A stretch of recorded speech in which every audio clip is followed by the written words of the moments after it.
Fala, pessoal! Fala, pessoal! Fala, pessoal! Sejam bem-vindos para mais um podcast do 3 e 1. Vocês viram que a gente está inovando, né?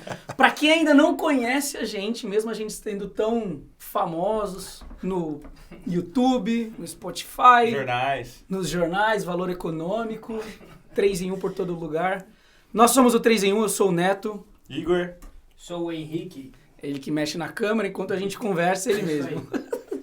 E hoje nós estamos aqui com o grande Matheus Feliciano, cara que é pastor, cara que é professor, teólogo, um dos fundadores, se não o fundador responsável pelo Seara Urbana, cara que tem muita história para contar pra gente. Tem história. E só recapitulando, para quem ainda não entendeu qual que é a jogada do 3 em 1, para quem falou, cara, que esses moleques estão aí chamando uma galera para bater papo, será que eles querem pregar, será que eles querem falar? Galera, seguinte, 3 amigos sentados numa mesa, batendo um papo de uma roda de amigos. É isso. Qual que é o nosso objetivo aqui? Que vocês ouçam essas histórias de pessoas que de certa forma são simples, mas foram usados de forma sobrenatural pelo nosso Deus. É isso. E que isso inspire vocês, que vocês compartilhem, que vocês contem essas histórias e que vocês busquem ter experiências como essas. Entendeu? A gente tá aqui para levantar a bandeira de igreja, a gente tá aqui para falar de teologia, a gente tá aqui para falar de Deus. E bater esse papo gostoso. Beleza? Beleza. Beleza? Beleza. Então, sem mais delongas, hoje estamos aqui, produção, edição, palminhas no fundo. A cara de trabalho.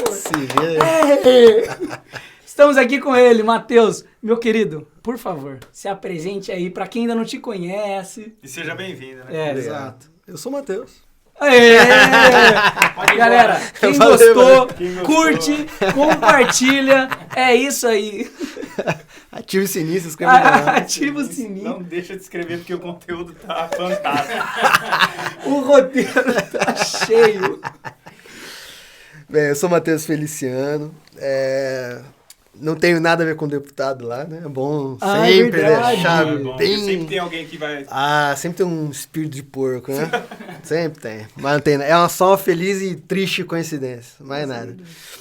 Mas eu sou pastor, professor, casado, tenho 2 filhas, as melhores filhas do mundo, claro, né? São as minhas.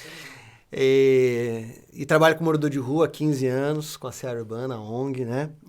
Depois a gente vai falar um pouquinho mais sobre isso. Boa. E sou professor de teologia, principalmente de teologia. Dou outras aulas, mas teologia é um grande foco, né? É isso aí. Gosto de resenha, cara. Gosto de trocar ideia, dar risada. Escrever, né? Escrever é bom. Ah, é verdade. Depois você vai mostrar esses livros aí pra todo mundo comprar. Porque um dos nossos objetivos aqui é divulgar os projetos. Né? Legal. E são os seus projetos. Sim. Legal. Você não quer começar apresentando os livros? Pode É ser. uma boa, né? Porque a pessoa já tá assistindo, vê o livro. É verdade, eles estão Cadê o curiosos pra ver os Curioso. livros. Você aí, ó, estamos tirando Esse é o primeiro livro. Fala um pouquinho do que ele fala. Tá. Esse aqui é o Moradores de Rua, Encontros, Histórias e Memórias. A gente fez ele em 2016 para comemorar os 10 anos da ONG, da Seara Urbana, né? Perfeito. Que é a ONG que a gente trabalha com moradores de rua. E aí que eu fiz? Eu pensei nisso. Vamos pegar o relato de voluntários que passou pela ONG. Quero pegar relatos de moradores de rua. Então fui lá com o celular, gravei eles falando as histórias, tá? Depois transcrevi, digitei tudo. Ele? Esse é de 2016. 2016. Eu trabalhei em 2015, né? Aí 2016 a gente lançou. Mas desde 2015 eu tava trabalhando nele. Foi pelo Seara Urbana. Pela Seara Urbana. Esse foi pela Seara Urbana. Aí essa editora, a fonte editorial, ela se interessou pelo livro, mandei. Um abraço aí pra editora. Opa, fonte editorial aí, parceirão lá, Eduardo. E aí a gente fez o livro e aí eu organizei, né? Então, na verdade, eu sou o organizador. Eu escrevi algumas histórias também, inclusive das vezes que eu dormi na rua, né? A gente vai falar sobre isso, né? Já dormi na rua aí. E vejo no que deu. O corte. Clickbait aí. E aí a gente lançou esse livro aí pra eu contar um pouco dessas histórias. Quantas histórias mais ou menos tem, Matheusinho? Cara, tem uns 20 e tantos capítulos, cada capítulo é uma história. Mas e aí a gente mesclou, né? As histórias você foi construindo ela ao longo de sei lá. Dos 10 anos que Desse livro foram dos 10 anos. Dos 10 né? anos. Dos 10 anos da Seara Urbana, aí tá até registrado esses Você já 10 entrou e anos. falou assim, cara, quando você começou, você falou, vou escrever um livro? Não. Esse Mas você negócio anotava as histórias? Não notava as histórias. Mas assim, acho que como vocês, né, a gente fica apaixonado por histórias, né? Sim. E eu acho que o trabalho com morador de rua nada mais é que ouvir as histórias dos caras. Nossa, que basicamente massa, é isso, né? E tem muita história, E, né? tem muita história. Eu acho que basicamente isso é o evangelho, né? É ouvir história. O Brennan Manning, vocês conhecem? Um escritor. Ele tem um livro, Evangelho Maltrapilho. Ah, sei. Brennan Sei. Manning. É obrigação todo ser humano, não só cristão. Todo ser humano tem que ler esse livro. Ó, você aí que é ser humano, ó. Você quer dog, cão, cachorro. Você quer pet, não. Não é. Mas só se for ser humano. O gato dessa vez, tá? Mas o ser humano, Ser humano. lição de casa aí. O Brennan Manning vai falar assim, o que é o evangelho? O evangelho é um mendigo que achou o pão e contou pro outro mendigo onde é que achou. É isso. Né? Então acho que o evangelho é nada mais contar uma história. Ó, Jesus é isso, eu achei o pão, a minha vida transformou em isso. Beleza. Onde que eu encontro? É isso. Boa analogia. Mateuzinho, o próximo livro. Próximo Só pra livro gente é não perder o fio da meada. Evangelização na Cidade. Esse eu lancei em 2019. E Pré-pandemia. pré-pandemia. E aí logo em 2020 já chegou toda a pandemia, né? Mas esse aqui você consegue no site da Amazon. Para Kindle, né? Ele é um livro um pouquinho mais teológico, mas a linguagem ela é mais popular para entendimento. Perfeito. Então eu me aprofundo nos temas, mas uma linguagem bem simples que qualquer um Tranquila. vai entender. Essa é a ideia do livro, né? A Perfeito. ideia não é ser um livro maçudo, teológico, difícil de ler, não. É trazer o conceito de evangelização, que eu vou trabalhar muito a evangelização. O que é evangelização? O que é evangelismo? É diferente de ser evangelista, né? Então são coisas diferentes. Evangelho, né? São coisas diferentes que têm a ver, Legal. mas são diferentes. E a questão da cidade, né? Como é que é o processo de urbanização? Como é que a gente foi mudando para chegar nesse conceito de cidade que a gente tem? Caramba. Como é que a gente vê isso na Bíblia, um processo de urbanização na Bíblia, que a gente tem o Antigo Testamento, que é um conceito mais tribal, e aí você tem um Novo Testamento com Jesus já com Roma, né? O Império Romano que já é mais urbano, então é uma outra pegada. E aí como é que eu mesclo as duas coisas? Aí eu fecho o livro assim. Então como entender do que é o evangelho, o que é evangelização, como fazer isso num contexto urbano? Perfeito. Porque a gente aprendeu a fazer evangelização ou com a Bíblia, que é de um livro de 2000 anos atrás, ou com igrejas que vieram para o Brasil em 1700, 1800, num contexto rural, um contexto tribal, né? Totalmente diferente. Então, como é que a gente mescla isso num contexto urbano? As né? aulas que você dá também é voltado para isso. Isso.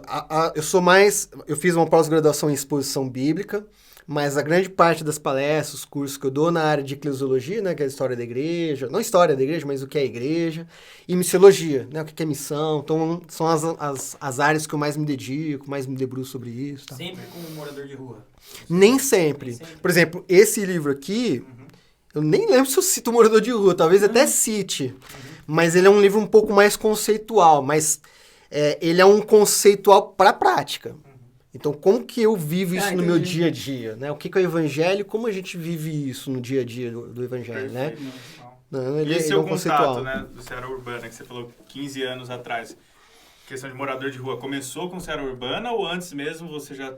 Como é que foi seu primeiro contato em questão com os moradores? A Seara Urbana a gente criou o Evandro Neves, não sei se alguém conheceu, ele era da Jubacais também, um amigo meu. A gente que começou a Seara Urbana lá em janeiro de 2006, né, que a gente começou. Ainda não tinha o nome Seara Urbana, né? Mas a gente começou ali a encontrar os moradores de rua. Só fazer jogar, que eu já que você gosta de histórias, né? Perfeito. Jogar um pouquinho antes até é interessante isso, contextualizar. Porque não foi meu primeiro contato com morador de rua, né? Sim, sim. Lá para 2000, eu tava com 17 para 18 anos, e eu frequentava a igreja, mas estava longe dos caminhos de Jesus. Então, usando droga, bebendo, balada, meirado, essas coisas. E aí, eu lembro que a igreja lá em São Paulo, a Igreja Batista Boas Novas, que eu era membro lá em São Paulo, fazia um trabalho com moradores de rua. Você nasceu lá? Eu nasci em Santo André, sou do ABC. Tá, da ABC. Sou do ABC. E aí eles faziam um trabalho com morador de rua e eu fui. lá com eles. Só que eu tava com aquele coração calcificado. Tava duro para as coisas de Deus, para várias coisas. Então eu fui pra rua, tive contato com o morador de rua, aquilo não mexeu em nada comigo. Mas eu tenho, depois, né, como passa os anos, né, 21 anos depois, eu olho e percebo, Deus já queria trabalhar alguma coisa comigo ali, mas eu não percebi. Perfeito. E o bonde passou. Então, só fui ter contato de novo com isso 5 anos depois, em 2005. Olha. Que aí eu já tinha voltado para Jesus. Eu voltei para Jesus no final de 2005 e já comecei numa sede de querer trabalhar para Jesus. Não, eu preciso trabalhar, tô voltando para Jesus, esse é o meu caminho. Perdi 5 anos da minha vida. Perdi muito tempo da minha vida. Entendi. Perdi muito tempo da minha vida. Aí fui trabalhar com índio, assim, para tentar ver como é que é trabalhar com índio. Mais um. Com os idosos, com criança, com música, dar aula em EBD, na Juventude Batista de Campinas. Fui tentando de tudo. Logo em 2006, em janeiro, que eu sentei no papelão para trabalhar, para encontrar morador de rua, pum, aí foi um negócio completamente diferente de tudo que tinha acontecido. Não sabia bem o que era ainda, mas eu vi que foi diferente.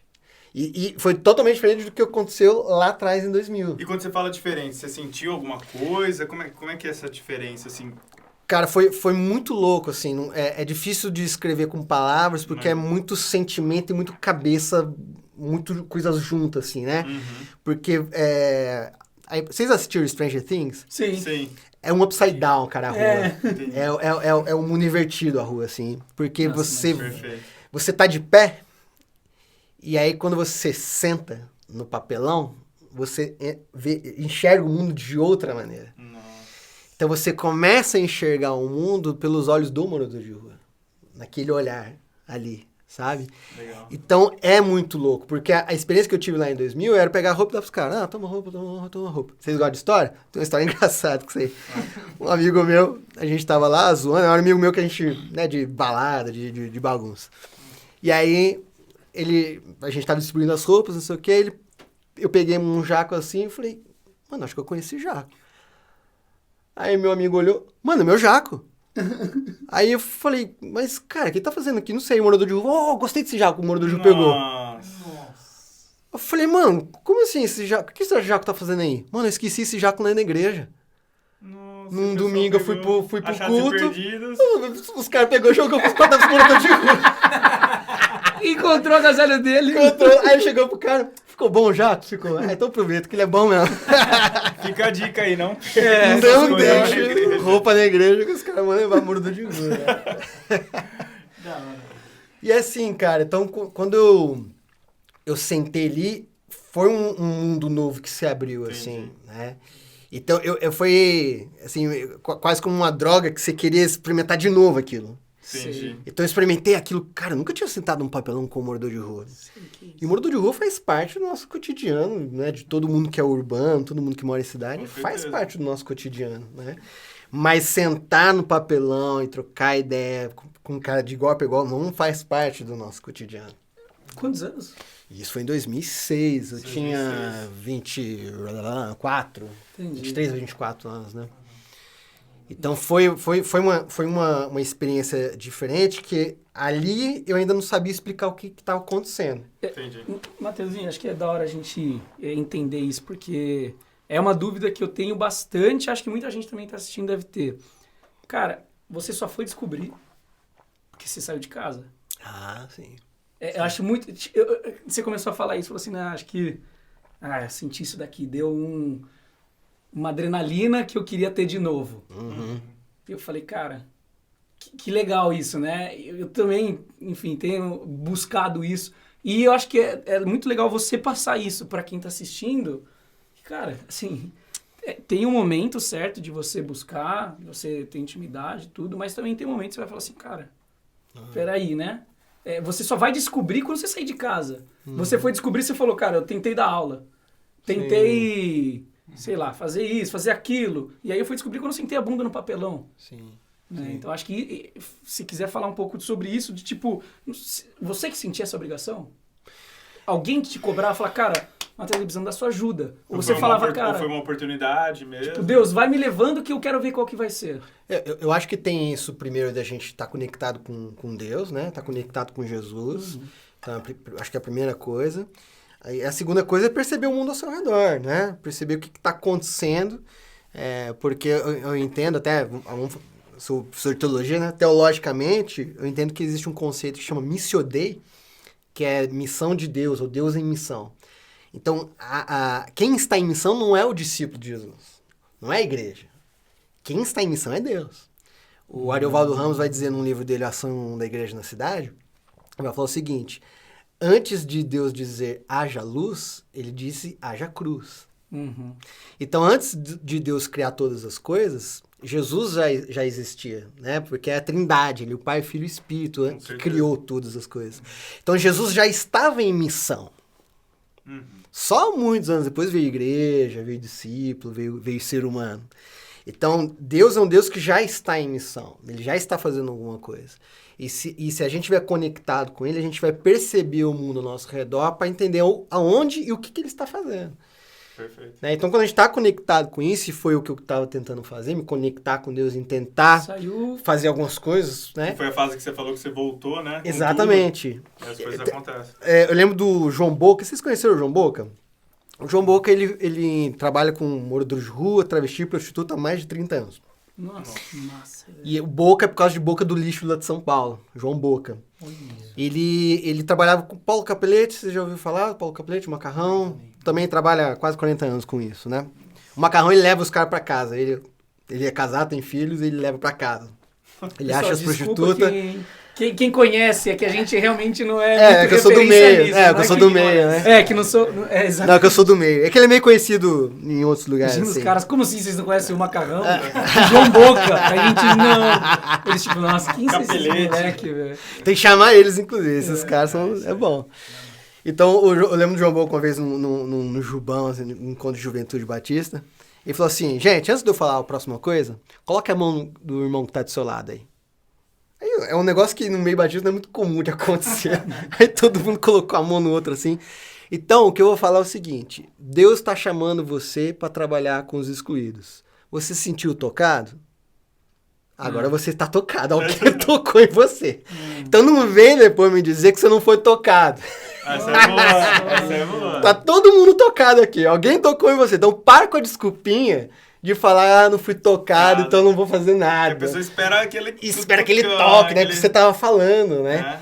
Então, o que eu entendo disso, o Charles Spurgeon, um teólogo lá do século XVIII, né, do XIX, ele vai falar, todo cristão é um missionário ou é um impostor. Todo cristão, eles têm que estar conectado com a missão de Deus. Nossa, velho. Se ele não está conectado com a missão de Deus, ele é um impostor, ele não é um cristão. Eu lembro do pessoal falando assim, nossa, eu fui para uma igreja missionária. Eu falei, como assim igreja missionária? Eu falei, não, ela investe em missões, mas se a igreja não faz missão, ela não é igreja. Perfeito. A igreja só existe porque existe uma missão, e não o contrário. A missão já existia sem igreja. Entendeu? A missão não precisa da igreja.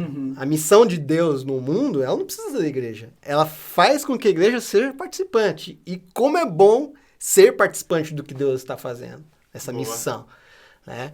Então, assim, a minha busca, é claro, hoje, né, eu consigo teorizar essas coisas, mas na época era simples, era obedecer o que Deus queria e o que Ele quer. Acho que essa era a grande questão minha. O que Ele quer que eu faça? Qual é o meu papel nisso tudo? Né? É eu gravar um podcast, abençoar as pessoas? Né? Na época, né, não era. Era outras coisas. Mas, assim, ao mesmo tempo, eu entendo que o trabalho com os excluídos não é, na minha visão, um papel de alguns. Eu acho que existem vocações, sim, mais específicas. Nem todo mundo tem vocação, talento, dom para música, por exemplo. Nem todo mundo tem vocação pra estar ali com o morador de rua, com aquele bafo de cachaça, aquele cheiro de cocô, às vezes, velho. E manter o sorriso. E manter o sorrisão e trocar ideia com um cara de boa, né? Limpar a bunda de morador de rua, eu já limpei, já fiz barba, já dei banho em morador de rua. Nem todo mundo tem vocação pra isso. Agora, olhar para os excluídos e perceber a sua dor e fazer parte do resgate, eu entendo que é tarefa de todo ser humano.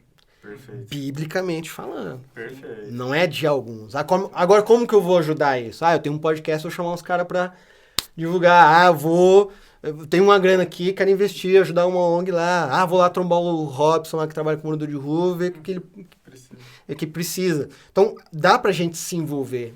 E no trabalho com moradores de rua, a gente basicamente precisa de todo tipo de vocação. Né? Então, eu preciso de advogado, eu preciso de psicólogo, eu preciso de assistência social, eu preciso de médico, eu preciso de praticamente todo tipo de profissão, de vocação. A gente precisa de um trabalho com morador de rua. Porque ele é um trabalho complexo, né? Porque é um trabalho de recuperação. O nosso trabalho, o trabalho do Robson, o trabalho do João Boca, do Paulo Capelletti.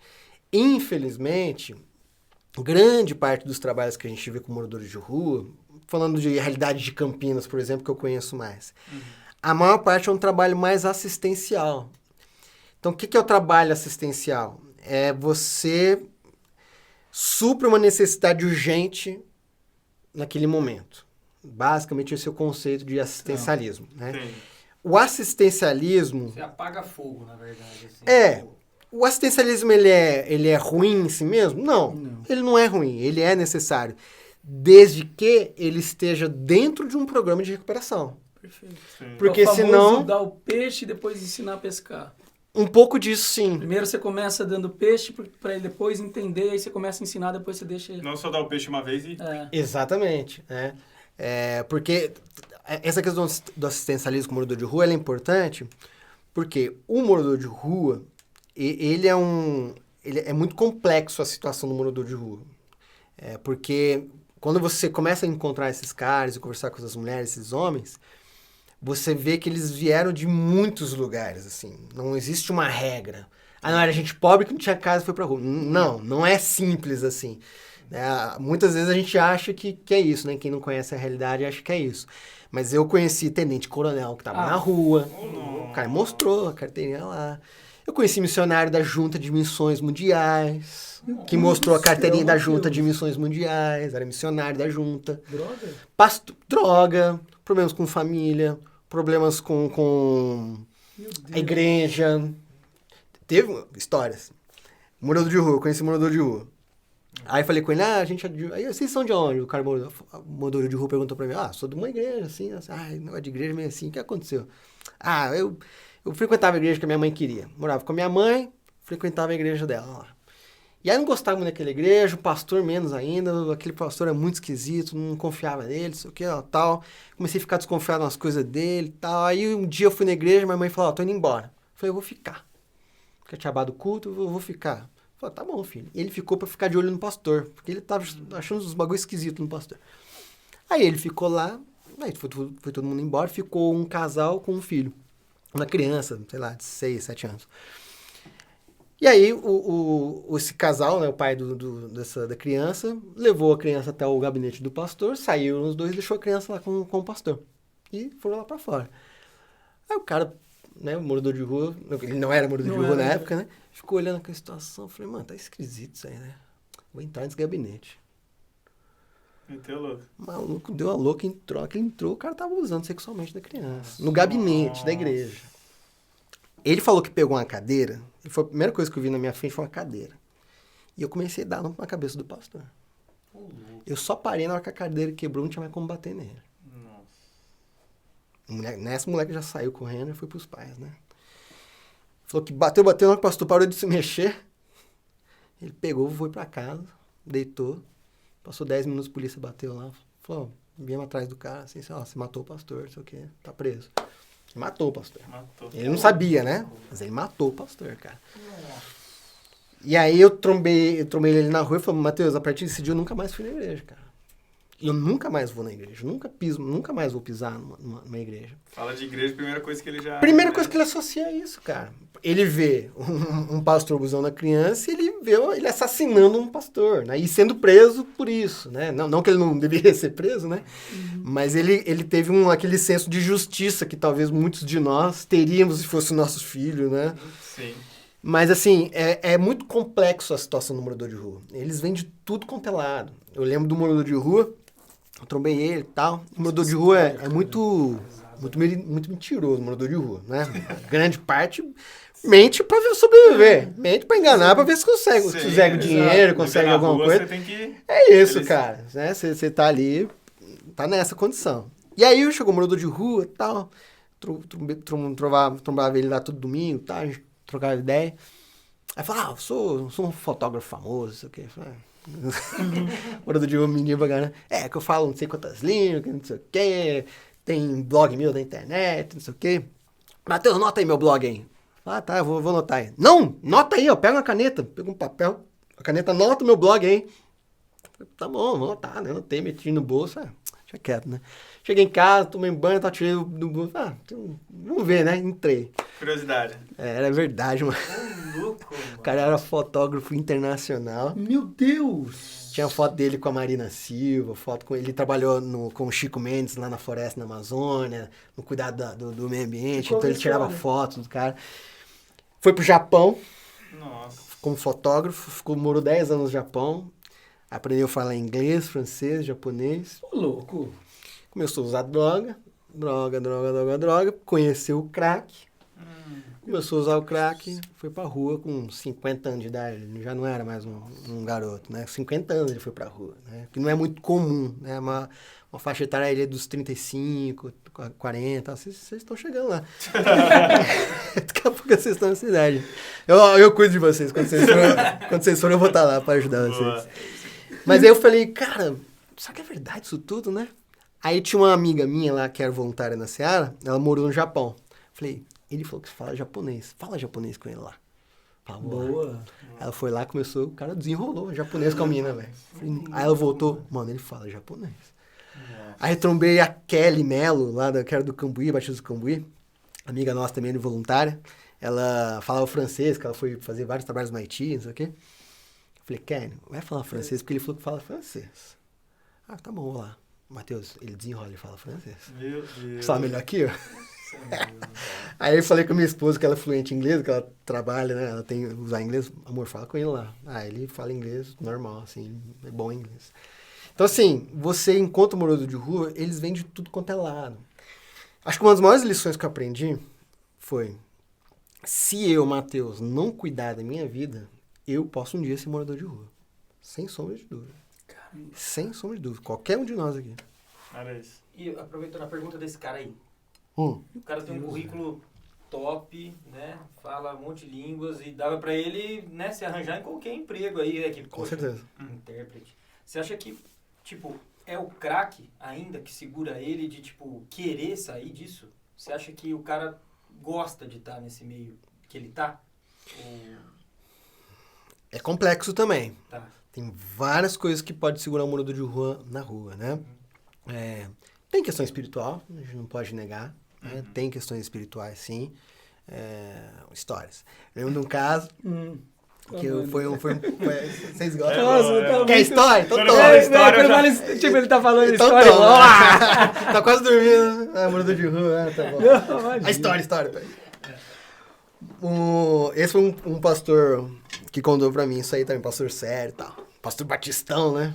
Pra acreditar em possessão demoníaca, o pastor Batista tem que ser muito... Tem que dar fé. Exatamente. Tem que fazer muita coisa. Ele falou que ele foi lá nos anos 80, se eu não me engano. Ele tava no ônibus, entrou um morador de rua no ônibus. Cara zoadão, assim, roupa zoada, cheiro muito forte. O motorista teve dó do cara, deixou o cara entrar.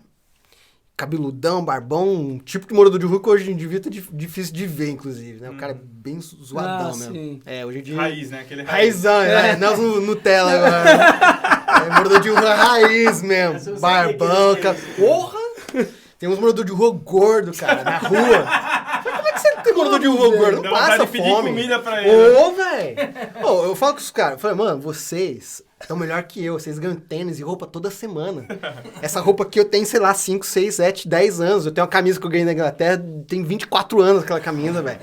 E vocês ganham roupa todo dia, toda semana vocês estão com roupa nova. Vocês vêm gente da esfirra do Habib's, da lanche do McDonald's, os caras, da pizza, né? Os caras tão bem. Morador de rua entrou no busão, aí o pastor já olha, né, já fica atento e tal, aí Deus começa a falar com ele. Pô, pra Deus falar com o pastor Batista é difícil, né? Ou quer dizer, o pastor Batista ouviu Deus falando. É difícil. Eu falo assim, vai lá e eu quero que você converse com esse cara e tire ele dessa situação. Eu falo, não, ai Deus, vai com calma aí, mano. Vai com calma, né? Não, aí foi incomodando, ele resistindo a falar com o cara. O morador de rua desceu. Eu falei, tem que descer. Pum, desceu. Aí chegou, como é que você tá? Tá acontecendo alguma coisa? O cara já começou a manifestar o demônio. E aí ele já não estava muito acostumado com aquilo, né? Aí o cara foi caindo, deitou no chão, começou a manifestar, ele começou a orar e nada. Ele falou, cara, eu vou tentar levar esse cara pra igreja que tá aqui pertinho. Ligou lá pros caras, falou, olha, tô com um cara aqui, tem gente na igreja? Tem, vem pra cá, pastor, traz ele aqui, a gente vai ver o que a gente faz. Foi levando meio custoso pra levar, levou, chegou o cara lá, aí começou a orar, ficou não sei quantas horas orando pra tirar o demônio do cara, e uma luta, tirou. Na hora que o demônio saiu, o cara olhou assim, tava estranhando tudo assim. Falei, onde é que eu tô? Falei, você tá em Campinas, você tava na rua, você entrou no ônibus, tá, contou, expulsão do demônio. Campinas, estado de São Paulo? É. Nossa, eu sou do Rio de Janeiro, não sei o que eu tô fazendo aqui. Ô, louco. Nossa. Aí ele começou a olhar as coisas assim, falou, que ano que a gente tá? Ah, mentira. Falei, tá em 88. A última lembrança que eu tenho é 75, 76. Nossa. O demônio tomou conta dele de tal forma, cara, que ele perdeu a consciência durante 10 anos, praticamente, cara. Meu Deus. De tão forte que foi a possessão demoníaca que ele teve. Foi um tipo de possessão demoníaca que eu nunca tinha visto na minha vida, cara. Nunca tinha ouvido nem falar. Na rua, jogado. Cara, ele virou um lixo humano, assim, 10 anos sem consciência nenhuma, o diabo fazendo o que ele queria com o cara. Depois fui ver, o cara tava cheio de doença, cheio de coisa, porque, assim, o diabo jogou ele lá no chão. Então, assim, tem questões espirituais na rua? Tem. Eu contei um caso exagerado aqui, Sim. né? Mas existem menores. Mas respondendo, né? Tentando responder a sua pergunta aí. A questão da droga, ela é muito forte com os moradores de rua. Né? Pelo menos 80%, 90% das pessoas que moram na rua utilizam a droga, porque é muito difícil aquela realidade sem um entorpecente, Sim. seja álcool, seja qualquer tipo de droga. É uma realidade muito dura, muito difícil. Então a droga segura muito, mas um dos maiores problemas também, tem uma questão psicológica, tem a crise da meia-idade, que vai dos 35 aos 45 anos, que o homem está meio perdido, tentando achar um significado. É mesmo? A maioria é homem.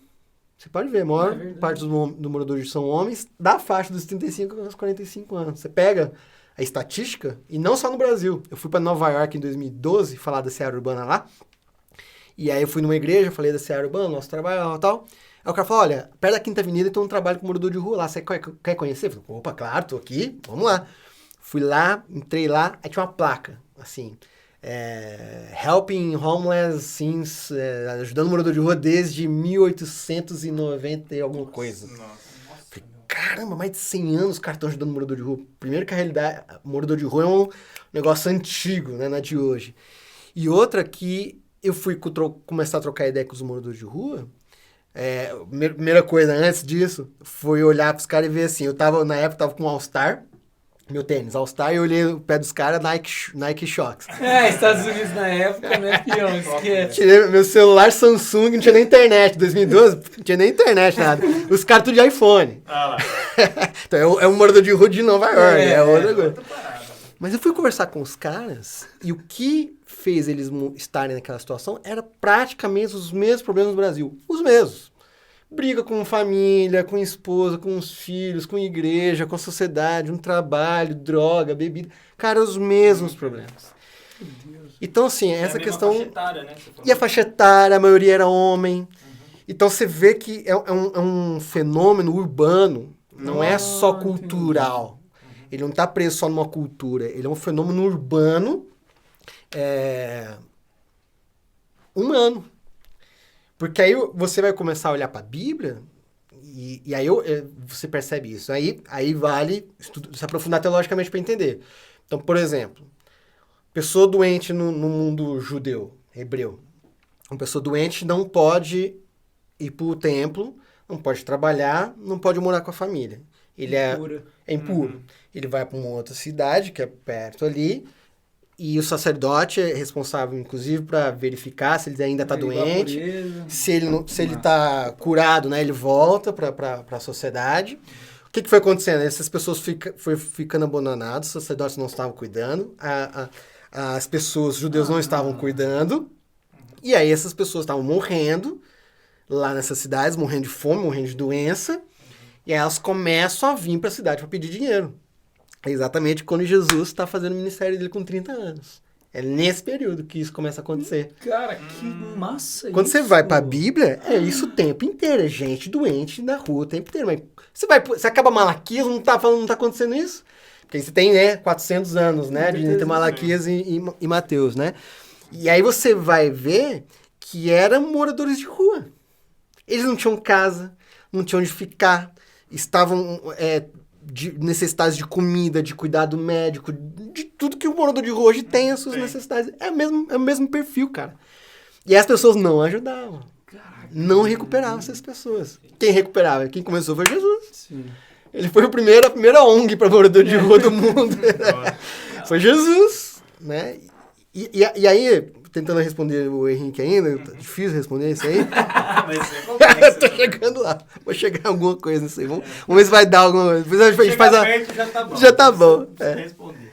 Mas então, tem uma questão também, que eu acho que é bem preocupante, que é a questão da mendicância. Que é diferente do vício. Então, tem gente que é viciada em droga e bebida e tem casa, passa os seus perrengues, às vezes dorme na rua, né? Até o Tim Maia já dormiu na rua. Vocês não conhecem essa música, né? Nada do tempo de vocês. Já dormi na rua. Não conhece essa música do Tim Maia? O cara é cantor. Já fiz muita coisa errada. Tim Maia é racional. Então, quando você está viciado em droga, você tem esses relances. Mas o morador de rua, o que prende ele, a droga ajuda, mas o que prende ele é a mendicância. O que é isso? Ele depende do que as pessoas dão para ele. Ele é sustentado. Ele é sustentado pelo que as pessoas dão. Se ele não for sustentado... Ele sai da rua. Por incrível que pareça. Não, vai ter uma palma do nada aqui. Corta. Corta essa merda. Corta. Pra que eu dei essa palma, eu não sei. Ele é sustentado. Isso, O parabéns. Espírito Santo tá manifestando aqui. Parabéns. Aniversário de quem? Mas, Isso não ajuda mais. Otário. mas a mendicância, cara, ela se torna uma escravidão. Num documentário, depois, se vocês quiserem colocar lá na descrição desse vídeo, tem um documentário da Seara Urbana, que a gente lançou em 2016, comemorando os 10 anos da Seara. E lá tem um relato, por exemplo, do morador de rua que ele fala isso. Fala, a gente não precisa de comida, a gente não precisa, isso aqui a gente tem o tempo todo aqui. A gente precisa de um abraço, a gente precisa de carinho, a gente precisa de atenção, é disso que a gente está precisando. E teve vários moradores de rua que conversavam comigo e falavam assim, Matheus, eu vou sair de Campinas. Mas por quê? Você vai voltar para casa? Não, vou para qualquer outra cidade, porque aqui não dá mais. Porque aqui a gente não consegue sair da rua. Porque aqui todo mundo dá tudo para você o tempo inteiro. Ele falou assim, eu dormi esses dias, acordei de manhã, meti a mão no bolso, tinha R$50 no meu bolso. Alguém passou durante a noite e colocou uns R$50 no meu bolso e foi embora. E falou assim, então aqui a gente ganha muitas coisas e a gente não consegue trabalhar, porque não precisa trabalhar. Pra que eu vou trabalhar se eu ganho tudo aqui na rua? Então a mendicância, ela é escravizadora. Os moradores de rua, dependendo do que as pessoas dão, e se a gente der, mais uma volta naquilo lá que a gente começou, né, a conversa, sem programa de recuperação, só no assistencialismo, eu ouso dizer que você vai fazer mais mal do que bem.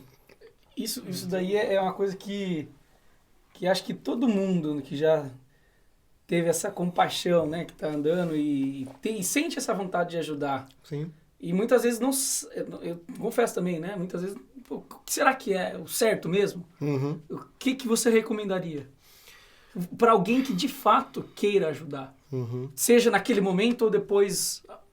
Porque no frio agora a gente vê muito essa questão de campanha de cobertor, né? Sim. E o Robson até falou pra gente, pô, não dê uma coberta pro cara, porque às vezes o cara vai sair do outro dia ali e a coberta ficou. Então às vezes não foi a melhor forma de ter ajudado o cara, né? Uhum. Então com tudo isso que tem acontecido, o que você recomenda hoje pras pessoas? Cara, tem um texto na Bíblia que eu acho que ele é para mim é um parâmetro em relação a isso, que é Mateus 25. Se tive fome, me deste de comer, tive sede, me deste de beber, tal. Esse texto é não é uma parábola, mas é Jesus falando do julgamento das nações. Teologicamente, depois a gente pode conversar sobre isso, mas tem o julgamento pessoal nosso, Sim. que ou ele é diferente, ou ele está junto no julgamento das nações que Jesus está falando em Mateus 25, e tem outros textos que corroboram com isso. Então você percebe nesse texto de Mateus 25 que o texto o tempo inteiro está no plural. Então vocês vieram. Então Deus colocou os bodes à esquerda, as ovelhas à direita, e eles perguntaram, né? Mas Jesus, quando é que a gente te viu com fome, não deu de comer? Quando nós? Então sempre no plural, porque Deus ali está julgando as nações. O que eu trago disso para tentar responder em relação a isso? Se você for olhar na Bíblia, me fala de alguém ali de Jesus para frente que deu dinheiro para alguém que estava precisando na rua. Você não tem, cara. Você não tem. Não tem. Comida. Não tem. Ah, mas a multiplicação dos peixes dos pães que foram 2 vezes. Não era morador de rua, não era gente pedindo mendicância. Era gente que estava longe das suas casas, ouvindo Jesus falar, tinha passado o dia inteiro. Eles não tinham como voltar para casa, ou se até voltar para casa, porque Jesus iria continuar falando, né? Ele ainda estava falando.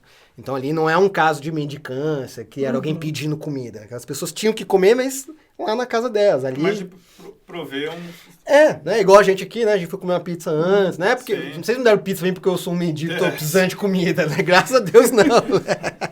Mas é porque nós estamos aqui junto, eu não tô comendo em casa, vou comer aqui com horário, vocês. Né? O horário, enfim. Era isso que estava acontecendo. Mas fora isso, você não vê na Bíblia as pessoas que estavam necessitadas de Jesus e os seus discípulos dar qualquer coisa para essas pessoas necessitadas. Interessante. Não dava. Você pode... Não tem. Pedro ainda vai falar, né, em Atos. Não tenho ouro, não tenho prata, mas o que eu tenho, eu te dou. Receba. Em nome de Jesus, levanta e anda, né? E o que é isso? É a cura pro cara. Cura em qual sentido? Uma cura física, sim, porque eles estavam doentes, mas essa cura física, ela tem uma proporção social, familiar grande. Porque uma pessoa doente, ela não pode trabalhar, não pode ir pro templo, né? Não pode conviver com a família. Quando Jesus cura essa pessoa, ele está reinserindo essa pessoa na sociedade de novo. Que eu acho que esse é o nosso trabalho de igreja hoje, né? Perfeito. Eu sei que até hoje, lá em Israel, tem um dos menores índices, né? De mendicância do mundo. Eu não sabia, não tinha esse dado. E interessante. fala que exatamente por causa da tradição judaica. Olha só. Que seguem os princípios. E você hoje que trabalha... Por que eu falei isso, né? Porque você hoje que trabalha com isso, né? No fim das contas, o resumo se a gente quer ajudar, o objetivo é exatamente entender o processo, né? Que ele precisa se reintegrar para depois ter essa ressocialização, isso. Ajudar. O trabalho do Robson, ele faz muito isso. Né? Sim. Eu citei o texto de Mateus 25 para chegar nessa conclusão, que a gente só vai ajudar esses moradores de rua de forma efetiva juntos. É isso. É um coletivo. É um processo coletivo de várias pessoas se envolvendo no processo de recuperação dessas pessoas, né? Então, não adianta o cara estar no mercado, pedir um dinheiro, uma comida pra você vai lá dar um saco de comida pra ele. Ele pode até pegar essa comida e levar pra casa dele e comer. Semana que vem ele tá ali de novo pedindo mais comida. Sim.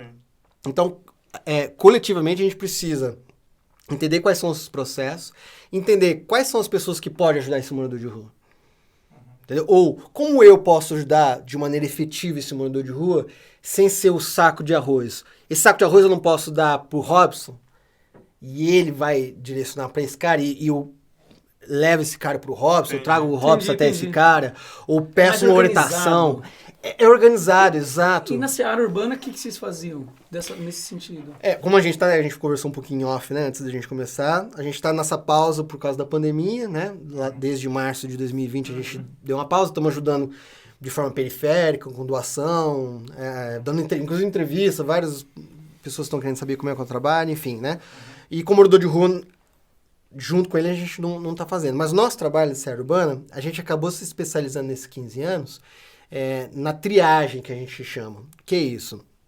É você ter o contato com o morador de rua e fazendo uma triagem para direcionar ele para uma recuperação. Ah, que massa. Legal. Entendeu? A gente se especializou nisso. Porque o Robson, ele ainda tem uma equipe muito grande de profissionalizantes. Não só equipe, mas ele tem um foco, né? Ele tem uma vocação, um chamado para trabalhar dessa forma com os moradores de rua, né? Então ele tem contato com os caras. Ele tinha, né? Agora ele não tem, mas ele tinha casa de recuperação, então ele levava o próprio pessoal para lá, ele tinha um veículo, ele tem, né, o veículo dele e tal. O Robson, ele tem uma estrutura já muito pronta para trabalhar todas essas fases.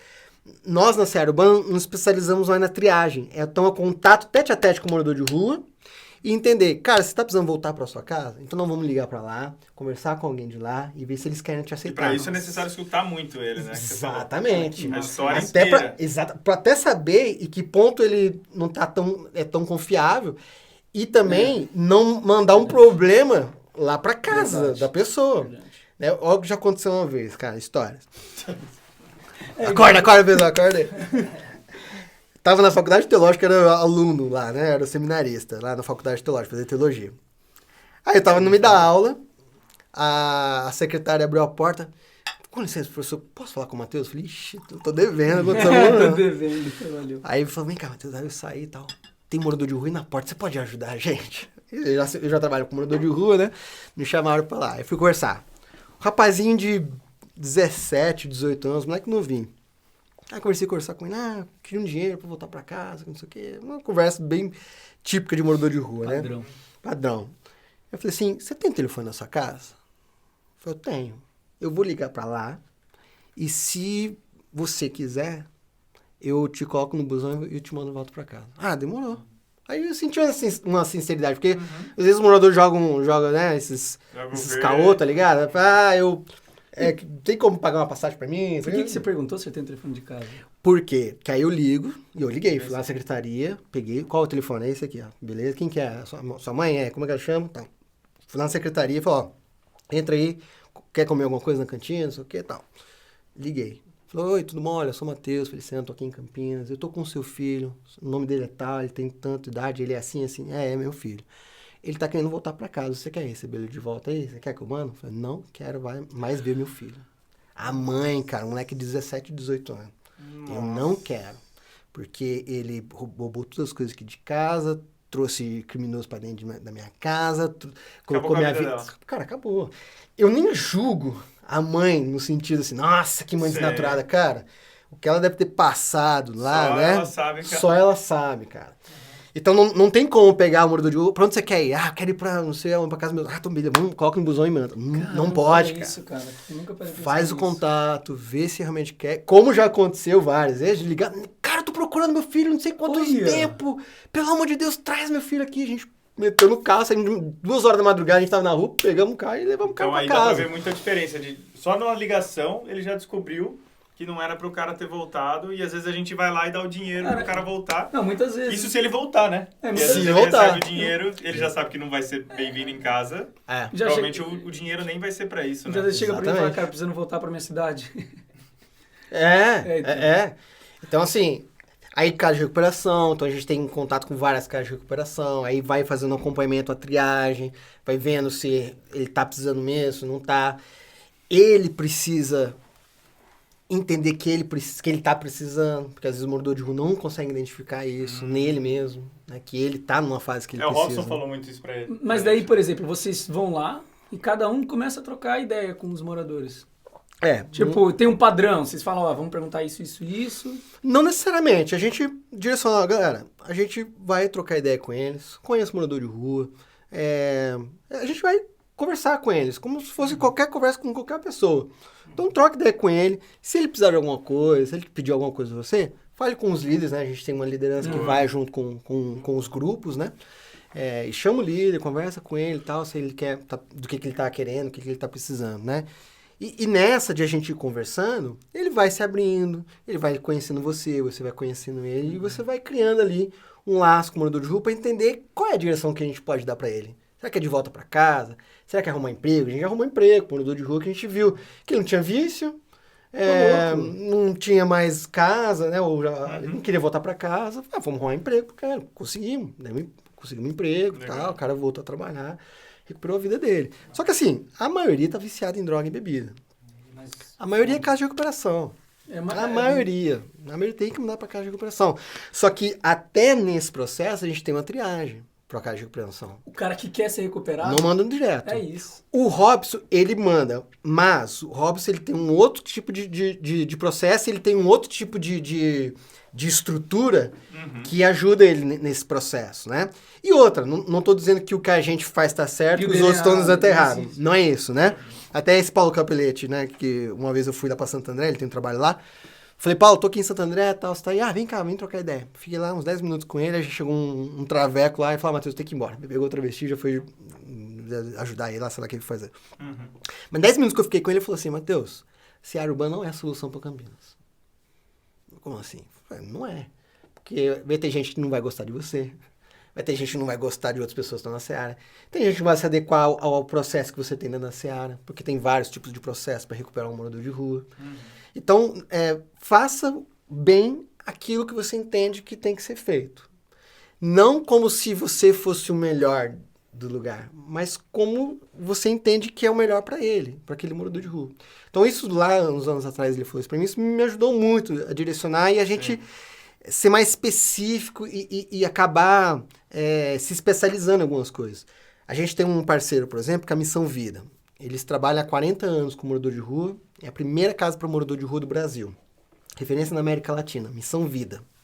Eles ficam lá em Goiás. Inclusive a região que esse louco aí que tava todo mundo procurando ele. O Lázaro. Tava lá naquela região de Cocalzinho, ali, aquela região lá da Missão Vida. Eu fui pra lá, inclusive. Ainda bem que não foi na época que ele tava por lá, né? Que é isso. Senão ele matava, eu matava ele. Em nome de Jesus. Mas essa Missão Vida, a gente virou parceiro deles e a forma que a gente faz triagem, a gente trabalha 30 dias com morador de rua. Então, encontrei morador de rua, você quer ir para casa de recuperação? Eu quero ir para casa de recuperação. Tá bom. Então, semana que vem você me encontra em tal horário, em tal lugar, pra gente continuar essa conversa aqui. Fazer uma ficha sua, pegar todos os seus dados, tá bom. Marquei, ele veio, beleza, você veio mais um encontro, a casa de recuperação é assim, assim, assim, você está disposto aí? Acho que daqui uns 2, 3 semanas eu consigo uma vaga para você quer? Eu quero. Então, daqui uma semana, você me encontra em tal lugar, tal horário. Tá bom. Marco, encontro com ele, beleza, você veio, que bom. A semana que vem eu já consigo a vaga para você. Porque eu trabalhei com ele 30 dias. E aí eu mando. É proposital? É proposital. Então... Do que É você chegar e falar, beleza, abre a porta, entra aí. A Missão Vida falou assim pra gente, hoje a melhor parceira da Missão Vida é a Seara Urbana. Porque os caras vêm pra cá e ficam, não vão embora.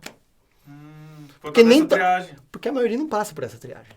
Entendi. Porque a maioria não tá disposto a passar pelo processo de recuperação. Porque essa triagem que eu faço com ele, nossa, Matheus, que maldade, por que você não manda ele direto? Porque quando ele for pra casa de recuperação, lá o bicho é feio. Entendi. A disciplina lá de acordar todo dia no mesmo horário, de tomar o café da manhã no mesmo horário, de arrumar a cama, de... O cara tem que estar muito afim de... O cara tem que estar muito disposto. Porque na rua você não tem compromisso, responsabilidade, compromisso e disciplina. São 3 questões do morador de rua que ele não tem, ele perdeu isso.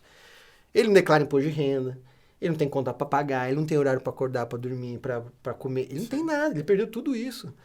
E aí eu sempre falo isso com os moradores de rua. Você consegue ter uma família sem compromisso, responsabilidade e disciplina? Ninguém consegue.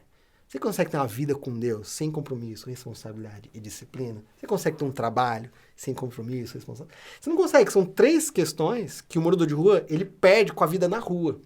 Entendi. Às vezes a droga não tira isso. É verdade. Pode continuar trabalhando, o cara consegue. O cara até consegue. Tudo bem usar droga, né? Matheus, né? Olha só, Matheus falou que pode usar droga, que é bom. Liberou, O que aprendemos hoje é não ajudar e usar droga. E se encontrar um laço pra matar, né? Em nome de Jesus aí. Mas a questão é uma triagem que você faz... não no sentido de assim, vamos fazer um teste, você vai, hein? Vamos ver, gincana, vamos lá. Não é isso. O morador de rua, ele precisa perceber que ele precisa disso e ele precisa ter um esforço para começar o compromisso, a responsabilidade, a disciplina na triagem. Porque aí quando ele passa por isso, ele vai para a caixa de recuperação, ele está muito mais preparado. E a maioria fica. E quando você faz essa triagem com ele, como ele se sente? Ele se sente, pô, esses caras estão fazendo certo, então o jeito que eles estão, ou eles ficam meio indignados, pô, por que você não me leva? Eu sei que deve ter casos e casos, Sim. né? Mas como é que é isso, assim? Vai muito de... Cara, a maioria não gosta, né? Acho que tá enrolando. Não, nem sempre isso. Às vezes alguns até podem achar. Mas a questão a gente não pode dar o que o morador de rua quer. Perfeito. A gente precisa dar o que ele precisa. E nem sempre ele sabe do que ele precisa. É isso que eu ia falar. Perfeito. Entendeu? E a droga, inclusive, é muito... ela tem um efeito nisso, né? A droga, ele é um problema de saúde. Perfeito. Saúde pública e é um problema biológico. Né? Então, por exemplo, se você esticar uma carreira de farinha aqui agora, eu vou bater nisso aqui, eu soprar, não vai ter problema nenhum. Você colocar um sneaker, um Twix... Aí, mano, não vou aguentar. Eu vou ter que comer esse bagulho. Quem falou em Twix? Porque eu gosto muito de chocolate. Então, eu tenho uma tendência pro chocolate. Agora, nem todo mundo vai ter uma tendência pra cocaína. Agora, quando a pessoa tem, aquilo amarra a pessoa e nem ela consegue perceber. Eu brinco que é mais ou menos assim. Uma pessoa tá na rua. Você tá andando na rua. Uma pessoa cai tendo convulsão. Aí começa a babar, a língua enrola. Você vai chegar pro cara e falar assim, amigo, eu posso te levar pro hospital? Ô, amigo, me responda, eu posso te... Cara, você tem que pegar o cara e meter e levar. Tem morador de rua que ele tá tão viciado que, cara, às vezes você tem que tomar decisão pelo cara. Ou ajudar ele no processo, né? Tem a grande questão aí, né, da internação compulsória. É isso que eu ia falar. É. Não é nem um pouco simples, né? Não é simples, porque no passado se fez muito isso com gente que tinha um problema mental, né? Então tem um livro muito bom, do Machado de Assis, cara, O Alienista. Já li. Já leu esse livro? É, Esse livro escola. mas eu não li na escola. Pergunta se lembra. Mas é muito louco esse livro, porque... Não sabia que falava ele vai... disso. Você não lembrava disso, né? Era de louco. Era. Sabia, mas... Era um médico que chega numa cidade e ele monta eu lembro do médico, verdade. um sanatório. E ele fala, agora eu vou internar as pessoas que são loucas. E ele começa a internar um monte de gente que ele achava louca. E começa a mostrar pra cidade que tem gente louca na cidade. Só que ele começa a prender Ele muita era gente... o julgador do que é louco, que não é louco. Exato, porque ele era o médico. Ele prendeu quase toda a cidade num sanatório. Então, assim, Que massa, essa velho. prática na antiguidade, ou não na antiguidade sim. tão... Era comum, né? De pegar o cara e meter ele lá. Mas, na questão da internação compulsória, tem casos e casos. Tem casos que o cara não consegue mais tomar decisão por ele mesmo. Sim. Quem já foi na Cracolândia e já esteve em contato ali com aqueles caras ali, cara, é um Walking Dead na vida real aquilo lá. Vocês fizeram muito trabalho lá? Eu não... A Seara Urbana em si, não. Mas como o João Boco, o Paulo Capelletti sempre fazem Você- trabalho lá, eu já fui lá algumas vezes, E- né? Punk Cara, aquilo lá é um Walking Dead mesmo, assim. É um monte de zumbi que não sabe direito o que tá fazendo, cara. É gente que fica ali 2, 3 semanas, 1 mês, 2, 3 meses, só droga. Cara, Come uma vez a semana, 2 vezes a semana. E você vendo isso, tipo, eu imagino eu lá, eu acho que ia ser um choque muito forte, assim, psicológico, assim. Chega uma hora que você acostumou a ver tanto isso? Cara, tem hora que o nosso coração dá uma calcificada, assim. É perigoso, porque você vê as coisas meio como normal aquilo acontecer. E até um problema também é de você, às vezes, nem se esforçar tanto porque você acha que não vai dar certo, ou então, assim, é uma oração que eu sempre tô fazendo assim pra Deus manter meu coração sempre pulsando por isso, pra ele não entrar no automático, porque a gente pode entrar nisso sim, Até cara. aproveitando isso, voltando lá para 2006, foi quando você começou. Sim. Hoje você falando, a gente vê que você tem muita experiência nisso, então são 15 anos, né? Então você tá falando coisa que a gente, nossa, faz muito sentido e a gente não sabe. Como foi o começo, assim? essa experiência, beleza, você foi no papelão então, mas você chegava com a Bíblia debaixo do braço, como é que era isso? Deixa eu... O Igor é bom de Olha, é bom, hein, velho? É bom. E puxa as histórias. Você acha que tá comendo uma pizza? Esquece. Ele tá ali, ó, com os olhinhos ali, ó. Esperto. E o convidado tem que ser esperto também, senão não pega. Não pega. O que você tá falando nada, hein, mano? Cara doido. Pra quem não entendeu, ele ia contar uma história lá fora. Em off. E agora a gente tá trazendo essa história pra vocês também ouvirem. Saca, fez o gancho. Aí ele não entendeu. Tudo bem. Verdade. Então, exatamente, no começo, a gente tem alguns paradigmas de como eu faço evangelização, né, ou evangelismo. E ia pra rua lá nos primeiros meses com a Bíblia debaixo do braço, né? Comum, né, a gente fazer esse tipo de evangelismo. Eu lembro que eu tava lá na rua, falando com um cara, aí eu lembrei do filho pródigo, né? Com a Bíblia na mão, falando filho pródigo, então filho pródigo, tal, você tem que ser como filho pródigo, que senão você tá comendo a comida que tá aqui dos porcos, né? Você tá comendo o que dão pra você, tal. Olha só o que acontece na palavra do filho pródigo. Peraí. Já vou falar pra você. Peraí. Mano, não achei. Aí ele pegou a Bíblia de mim. Lucas 15. Ah, mentira. Ô, louco, mano. Eu não acredito. Como é que eu vou falar agora de filho pródigo com um cara desse? Acabou. Acabou. Não tem o que falar. O que ele era? Era de... Ele manjava, ele já era de igreja, ele pregava, ele manjava de Bíblia pra caramba. Olha isso, que história boa, velho. E olha que louco. Mas assim, tem dois lados isso. Uma vez um voluntário... História, vocês gostam? Um voluntário... Cara, um voluntário... história. Isso é louco. Muito boa, Isso é muito louco. Lucas 15. Então aqui. Mas você vai falar o quê? Então não tem que falar, acabou o papo. Tchau. Todo meu argumento... Falou. Porque... Acabou. Próximo. Eu parei, falei, não... Tipo, até que abençoe. ponto, né? Você pode orar por mim? Por favor. Coloca a mão na minha cabeça e ora por mim. Agora. Isso mesmo. Mas o voluntário chegou pra mim. Nossa, Matheus, fui conversar com o morador de rua, mas não teve jeito. O cara manja muito de Bíblia e eu tentei falar, e não tinha jeito, não sei o quê. E você não tem como conversar comigo na próxima semana que a gente for lá? Você vai ali junto comigo? Eu falei, vou lá com você. Beleza. Aí chegou na semana, Matheus, vem cá, aquele lá, tá lá. Eu falei, vamos lá. Aí cheguei, eu tava de bermuda, eu tenho uma tatuagem aqui na perna. Aí ele tava sentado assim, ele olhou pra mim assim, você que é o pastor? Os caras já tinham falado de mim. Os caras falaram, não, eu não sei do que você tá falando, mas o pastor aqui, ele vai saber. Você que é o pastor? Que massa. Falei, sou o pastor. Nunca vi pastor de tatuagem. A conversa já começou assim. Aí já começou meio truculento, né? Aí a gente começou a conversar, não sei o que, tá, e o cara, ele era muito arrogante, sabe? Aí ele falou assim, você sabe quantos versículos tem na Bíblia? Não sei. Tem não sei quantos. Sabe quantos capítulos tem? Eu não sei. Você sabe isso da Bíblia? Você é pastor, mas não sabe das coisas da Bíblia. Aí eu fui ouvindo aquela conversa e os voluntários tudo ali, né? Eu falei, mano, eu tô tomando um cacete. Pode falar cacete. Pode. Tomando.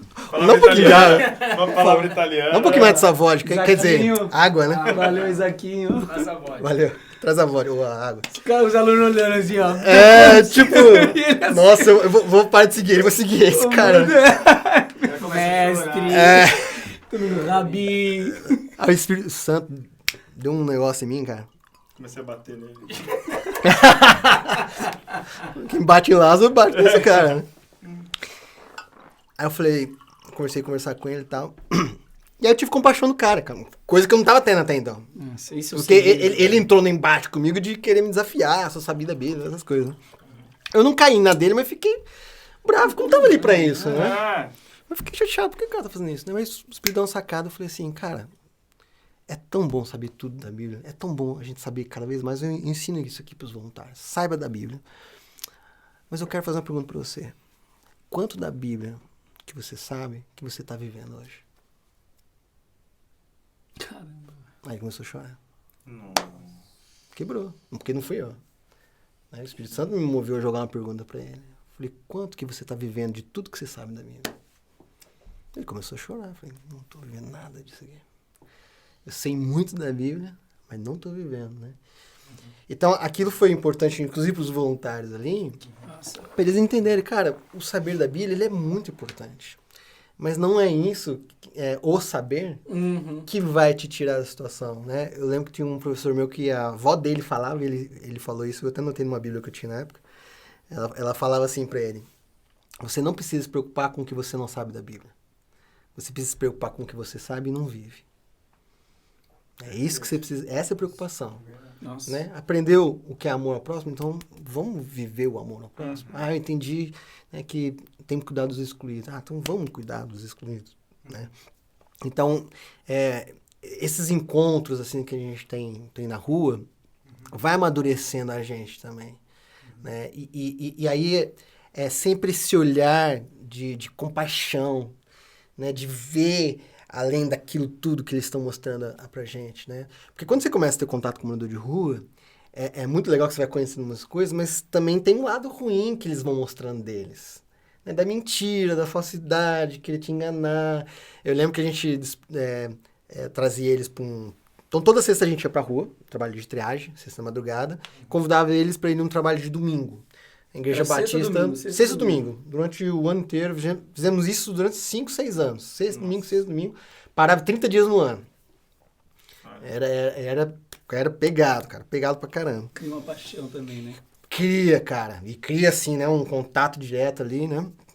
E aí, no domingo, a gente levava eles pra uma igreja ali no centro de Campinas. E ali a gente servia um café da manhã, dava uma roupa limpa pra eles, tomava um banho, fazia um culto com eles, almoçavam. Então eles passavam a manhã inteira ali com a gente, né? E aí eu lembro, assim, de morador de rua, eu lembro minha esposa ficava às vezes na roupa lá, aí o morador de rua, olha, eu queria uma calça jeans azul, mas não com aquele bolso baixo, queria aquele bolso mais alto, assim. Eu queria um paletó, mas eu não queria um paletó muito largo, eu queria aquele paletó mais cavadinho, assim, mais escuro, um preto, um azul marinho. Eu lembro uma vez, eu tava com a garrafa de suco, lá na 13 de maio. Subindo ali a 13 de maio, com a garrafa de suco, mulher lá do outro lado. Uau! Eu falei, oi, que é isso aí? É suco. É suco do quê? Eu falei, é suco de laranja. Laranja eu não gosto, da próxima vez traz de uva. Que usado, né? Sim. Então, assim, tem muito morador de rua que tá nessa. É a questão que eu falei da mendicância. Isso que eu ia falar. Escraviza o cara de tal forma que ele começa a se sentir no direito de exigir o que ele vai receber. E eu jogava ali, né? Tem o álbum de rap, Black Alien, eu falei isso, né? A menor distância entre duas pessoas é o papo reto. E é isso, né? Com os moradores de rua eu falo papo reto. Eu falei, cara, para de ficar vindo aqui pegar calça. Para de ficar vindo aqui pegar roupa. Vai trabalhar e vai comprar a roupa que você quer, não a que tá te dando. Perfeito. Vai escolher um terno bonito que você gosta. Talvez aqui não vai ter. Vai comprar a camisa de futebol do time que você gosta, que você acaba pegando aqui do Amatonense, você pega dos times que você nem gosta. Vai trabalhar, mano, recupera a sua vida. Né? Para de ficar mendigando, ficar recebendo as coisas dos outros. Então era papo reto, não era conversa assim pra afastá-los, né? Ao contrário, é pra trazê-los perto de mim, falando, cara, eu sei do que vocês estão vivendo, a gente tá junto aqui, e eu posso falar com vocês, não vivam assim. A forma como vocês estão vivendo tá fazendo com que vocês entrem num círculo vicioso que vocês não saem mais disso. Se vocês não quebrarem esse ciclo, você vai ficar nessa e até morrer. E isso, eu vejo que isso é amar os caras de verdade. Sim. Tipo, é falar o papo reto que precisa ser ouvido, né? É duro falar um negócio desse. Difícil. E outra, papo reto de alguém que tá lá ajudando. Aí que tá. Não é um papo reto de alguém que o cara nunca viu, chega do nada, fala isso e vai embora. É de alguém que tá dando coisa pra ele falando isso. Então acho que eles respeitam muito isso. Com certeza. Até hoje tem muito morador que te reconhece? Sim. Não, teve caso de... Não aconteceu isso comigo, mas aconteceu com o Miltinho, irmão da Karina Brandão. Então o Robson falou da Karina aqui, falou da Karina, né? Eles trabalhavam, né, com morador de rua e tal. E aí o Miltinho, ele tava na rua, e aí chegou um cara, tá com o celular aí, mano? Me dá o celular aí. Já roubando, querendo roubar o Miltinho, né? O Miltinho olhou pra ele, Ô, Chicão, tá tirando? Sou eu, mano. Mentira. Aí o cara olhou, Miltinho, me desculpa, perdoa, cara, pelo amor de Deus, cara, como é que eu fiz isso com você? Deu um abraço nele, falou assim, porque ele conhecia o morador de rua. O morador de rua, cara, ficou sem graça pra caramba. Tem morador de rua que falou assim, Matheus, eu já venho conversar com você, eu tô com um crack aqui, só vou esconder ali, já volto pra conversar com você, pra não dar merda pra você. Os caras te respeitam, cara. Falou que se colar a polícia aqui, eu tiver com um crack, você estiver junto comigo, pra achar que você passou por mim, então deixa eu guardar, já volto pra trocar ideia com você. Vai lá, esconde e vem trocar ideia. Que é isso? Os caras respeitam, né? História. Eu tava na rua com uma mulher de rua, né? E aí eu sentei ali junto com a minha esposa, trocando ideia com ela e tal. E assim, uma mulher que você vê que ela tava querendo falar, né? A maioria dos moradores de rua, né? Você dá boa noite, é só o que você precisa. Que aí é 2 horas só ouvindo, né? É assim, cara. É só dar boa noite. E foi isso que aconteceu. A mulher falando. Uma vez essa mulher mesmo, ela falou assim, nossa, foi tão boa a conversa que a gente teve. Tipo, eu não falei nada. Eu só ouvi, velho, só ouvi. Mas aí a gente tava lá trocando ideia, não sei o que, e a gente foi várias vezes lá, né? Então ela já conhecia a gente. Aí chegou uma senhora, era, sei lá, 2 horas da manhã, com um folhetinho, saiona, cabelão. Olhou pra mulher e falou, olha aqui, você precisa ir pra igreja, precisa sair da rua, senão você vai pro inferno, se estiver aqui, vai continuar assim, isso aqui. Aí, não deu tempo nem dela responder, nem nada. Aí, paz, meu, fica com Deus. E foi embora. Meu Deus, Aí a mulher com aquele folhetinho ali com a gente ali, né? Ela falou, tá vendo porque eu gosto de vocês? Ela falou pra gente. Essa mulher não sabe nem meu nome, não sentou aqui, não sabe quem eu sou e já me condenou pro inferno. Vocês em nenhum momento me condenaram ela falou, vocês em nenhum momento me condenaram pro inferno, né? Então tem isso, né? A gente tá junto. Perfeito. Ali. Matheusinho, quer saber a história quando você foi lá passar a noite com os caras lá? Foi uma noite que você falou, vou dormir na rua? Ou foram várias? E aí nesse livro, Jabá. Nesse livro. Vamos dar um close. Aí, ó, eu conto essa história. Então, na verdade, a história que eu conto aqui sobre o dia que eu dormi na rua foram, na verdade, eu meio que juntei as várias vezes que eu dormi na rua e contei como se fosse uma história só, né? Você já era casado já? Não, nem namorava minha esposa ainda. Foi em 2006, comecei a namorar minha esposa em 2008. Em 2010 a gente casou. Mas lá em 2006, a gente tava nesse trabalho com morador de rua. Naquela época, velho, tipo, eu ia pra faculdade, fazer administração de empresa. Antes de fazer teologia, eu me formei em administração. E aí, eu saía já com a mochila, violão. Minha mãe fazia um bolo, morava com meus pais. Minha mãe fazia um pote de bolo pra levar pra Seara. Eu ia pra faculdade e de lá eu pegava o busão pra ir pra Seara Urbana, lá pra Igreja do Cambuí, que era o que fazia. De 2006, 23, 24 anos. E aí eu falava, mãe, tô indo não sei que horas, quando eu volto. Era assim, velho. Então eu ia pra rua, eu ia pra faculdade, da faculdade eu ia pra rua, ficava 5, 6 horas da manhã. Aí às vezes eu tinha a chave da igreja do Cambuí, eu ia pro Cambuí, dormia lá, às vezes no berçário, no banco da igreja. Que massa. E aí 9 horas da manhã, 9h30, tinha um trabalho da primeira igreja, Batista de Campinas, com morador de rua, todo sábado de manhã. Aí das 9h30 da manhã eu tava lá já embrulhando marmita pra levar pros moradores de rua. E aí passava o sábado lá nisso, com os moradores de rua e tal. Aí às vezes tinha coisa dos jovens, que eu cuidava dos jovens também lá na época. Aí já dormia lá de novo na igreja do Cambuí, às vezes, dependendo que era muito tarde, nem voltava pra casa, ficava lá nos bancos mesmo da igreja. E aí eu fui o único morador de rua do Cambuí, da ajuda do Cambuí. Dormindo no banco da igreja. Aí domingo já tinha culto, às vezes tinha que dar aula. Eu voltava pra cá. Eu ia ver meus pais na igreja, assim. Quanto tempo, mãe, pai. Desde sexta não vejo você. Então esse começo, assim, foi muito louco, assim, intenso. Né? Intenso, né? E aí a gente tava num grupo e falou, cara, vamos dormir na rua com os caras? Falei, demorou, mano. Vamos dormir na rua com os caras. Quem que era esse grupo? É o grupo que a gente começou a trabalhar com os moradores de rua. Uma galera que começou a colar. Porque assim, a gente começou...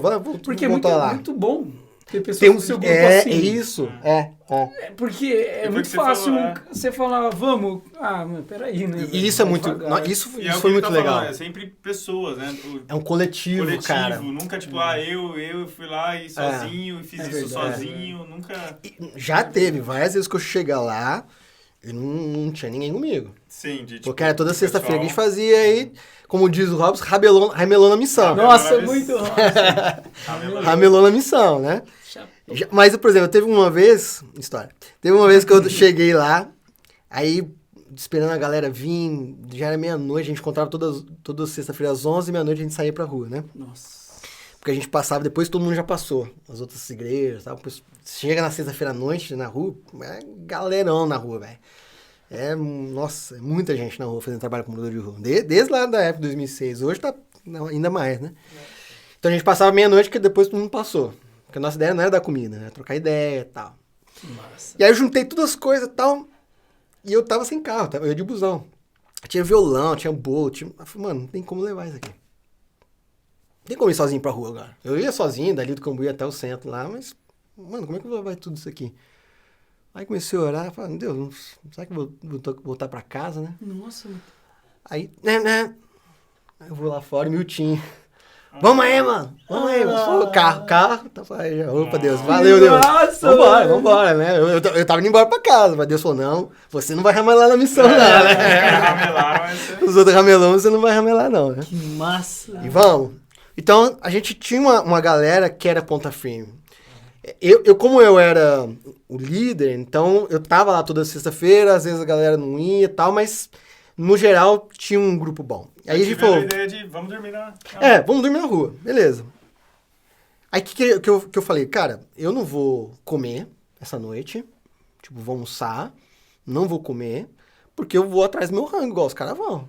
Mas a gente chega na rua, chega o bar, né, coloca Outback, né, leva um colchão, mas encher o colchão, né, edredom. Aí, né, pô. Tô aqui na rua, mó perto na rua, viu? Meus amigos. Fui no Outback, não tinha costela, vocês acreditam? Tive que pegar uma barbecue lá. Mas aí fui na raça, sem cobertor. Cara, vou atrás de papelão, vou atrás de cobertor, vou atrás de rango. Não achei rango, não achei papelão, não achei cobertor. Não achei nada. Eu não sou bom nisso, não. Você vê que eu não tenho, eu acho que eu não tinha perfil naquela época. Aí fui pra lá, e aí a gente tava lá, uma galera dormindo. E aí eu fui deitar, o morador de rua falou, Matheus, toma aqui o meu papelão. Eu falei, não, mano, não. Não, toma aqui o meu papelão, você vai dormir. Eu falei, mano, eu só vou dormir aqui se for no chão, eu não vou pegar o seu papelão. Eu podia estar na minha cama. Eu escolhi estar aqui hoje com vocês. Não, firme, Matheus, firme. Dormi no chão, sem papelão e tal. E o cara ficou no papelão dele lá. No meio da noite ele foi e me deu uma coberta, porque eu não vi. Eu acordei e tinha uma coberta em cima de mim e ele tava sem coberta. Ele pegou a coberta dele e colocou em mim. Louco. E aí eu tava ali dormindo e assim, é muito difícil dormir na rua. Primeiro com um chão duro, frio. Por mais que seja calor, chega na madruga, cai a temperatura e é um chão frio pra caramba, né? Calçada, né? E aí é muito barulho dos carros, porque você tá ali na 13 de Maio, centrão de Campinas, né? A luz, né, dos postes muito forte. Não tem como dormir direito, cara. Talvez uns caras capotam lá também, cachaçada, passa, capota mesmo, né, velho? Então por isso que eu falo que na rua, cara, é muito difícil viver sem isso. É um anestésico, cara. Sóbrio, né? Sóbrio é uma realidade muito dura pra viver sóbrio ali, sabe? E aí eu tava ali dormindo e tal, e senti que passou uma barata no meu pé. Falei, tô na rua, né, mano? Passou barata no meu pé, né? Mas eu fui descobrir que na hora que eu acordei, eu cheguei em casa, tirei o tênis. Na hora que eu tirei, a barata saiu. Nossa! A barata não passou no meu pé. Ela entrou no meu tênis, mano. Nossa. E ficou ali a noite inteira e me acompanhou até em casa, inclusive. Primeiro Uber, né? Uber barato. Tem que falar pra deixar o tênis fora do estúdio aqui. Cara, vamos lá, vem o Matheus com o pé de barata lá. Que massa experiência. Saiu rolando barato, né? Mas eu tava ali, cara, na rua. Nossa, e aí, eu acordei de manhã assim, né? Sábado de manhã. Que horas assim? 5 e pouco, o sol já começa, né, a raiar. Só abriu, esquece. E as galera começam já ir pro trampo, né? O pessoal às vezes tem que abrir a loja 6 horas, 7 horas da manhã. E aí já começa o barulho e você dá aquela despertada, né? E aí foi muito interessante porque você tá ali naquele ângulo, né? Deitado e vendo só os pés das pessoas passando, assim, né? Muito, muito louco isso. E aí eu comecei a olhar pro rosto das pessoas. E eu vi que ninguém olhava pra mim. Nossa, desvia o olhar assim, velho. Mas nem desvia. Acho que nem nem vê. chegou. Cara, nem, assim, parece que é Você não tá um lá. lata de lixo, é um objeto da cidade, assim. Entendeu? Não é um ser humano. Não é porque, sei lá, você tá andando na rua, você não tem ninguém na rua, você vê alguém, né? Você dá um bom dia, você só olha, né, pra ver. Quando é morador de rua, não olha na sua cara. É muito louco isso. E aí aquilo eu fui vendo, caramba, mas ninguém olha pra mim que tá acontecendo. Eu nem sou morador de rua, caramba. Né? Só tô fazendo um teste aqui, só tô dormindo com os caras, tô acompanhando os caras. Me cumprimento, pelo menos eu, né? É muito louco isso, cara, porque eu comecei a sentir aquela exclusão na minha pele, sem ser excluído E foi muito efetivamente. É Cara, muito é ruim. péssimo. É um bagulho que assim, é desesperador. Nossa, que aflição. Não deixa- E aí eu sentei, cara, e comecei a olhar pra ver se as pessoas olhavam pra mim. E nada. Eu falei, cara, não é possível. Aí eu comecei a provocar.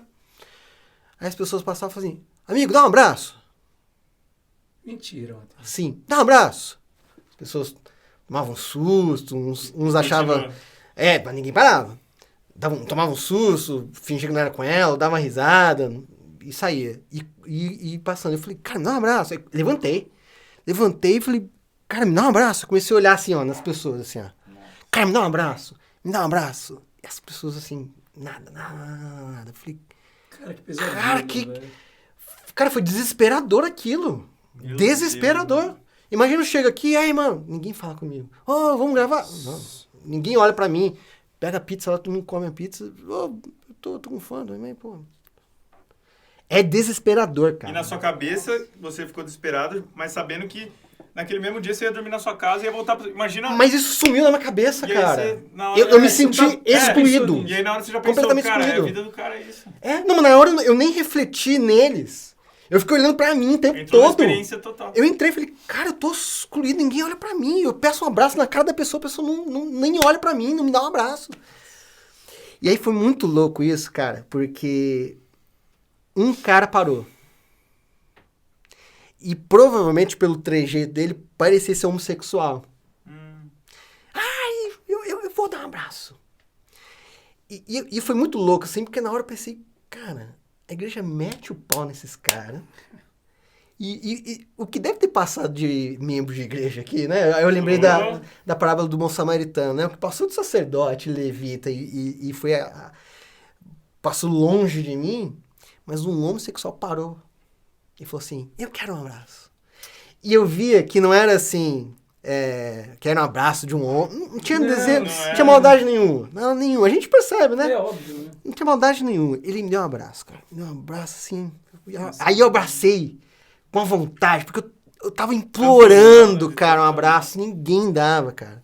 E eu abracei ele com vontade. Aí que me surpreendeu, porque aí ele falou um negócio. Ele falou assim, eu não sabia, mas eu precisava desse abraço pro meu dia hoje. Louco, meu. O cara falou isso. Aí eu fiquei, mano, olha só. Na cabeça dele foi o morador de rua que deu um abraço nele.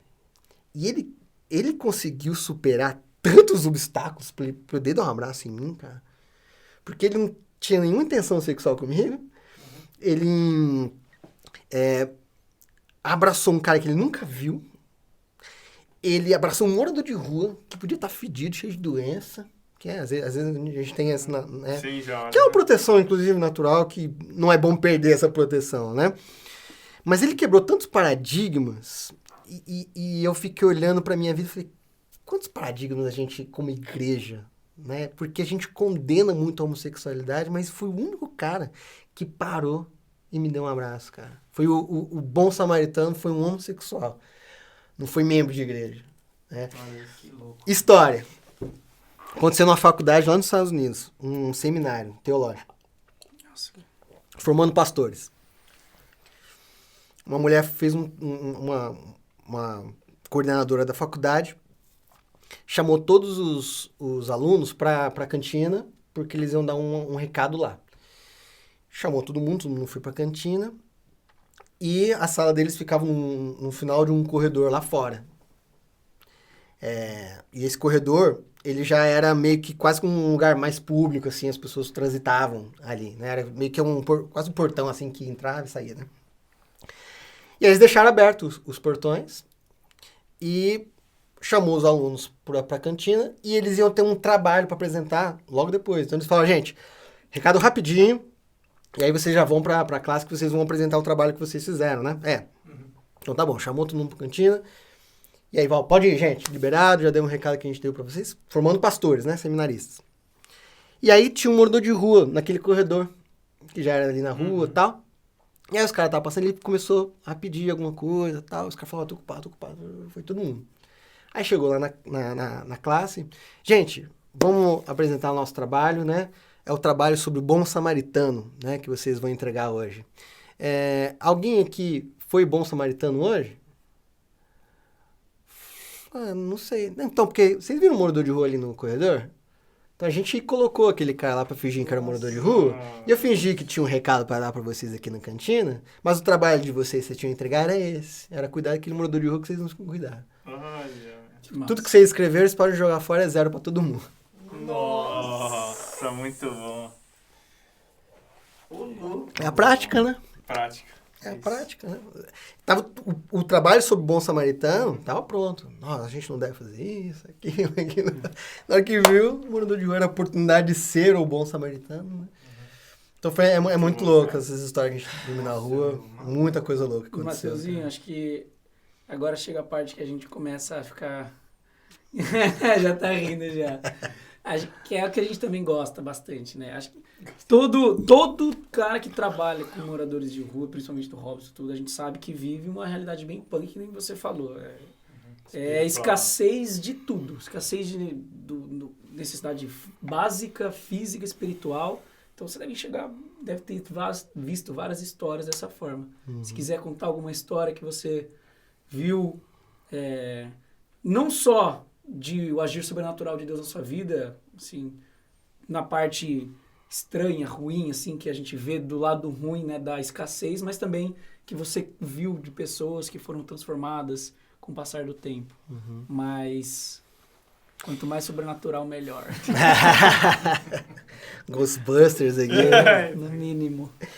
Cara, eu na hora que você falou, eu lembrei dos primeiros contatos que eu tive na rua, assim, porque a gente tem esse paradigma, né, como eu falei lá, de falar de Jesus, né, tem que falar de Jesus, você tem que falar de Jesus, né. Então, eu lembro que eu tive um contato com um morador de rua, perto da rodoviária antiga. Vocês lembram da rodoviária antiga de Campinas? Sim. Vocês são tão novos assim, né? E a gente fazia um trabalho ali perto. E aí eu lembro que eu encontrei um morador de rua ali, ele estava deitado numa marquise de uma loja ali perto.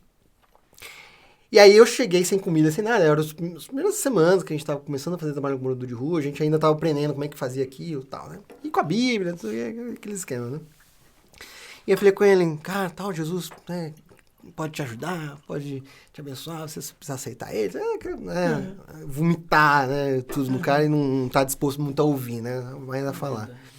E aí aquele cara me ensinou tanta coisa aquele dia, cara. Ele falou assim pra mim, legal esse Jesus aí. Já ouvi falar nele, já fui em algumas igrejas evangélicas e tal. Mas você viu que eu tô aqui no chão, debaixo de uma loja, numa marquise?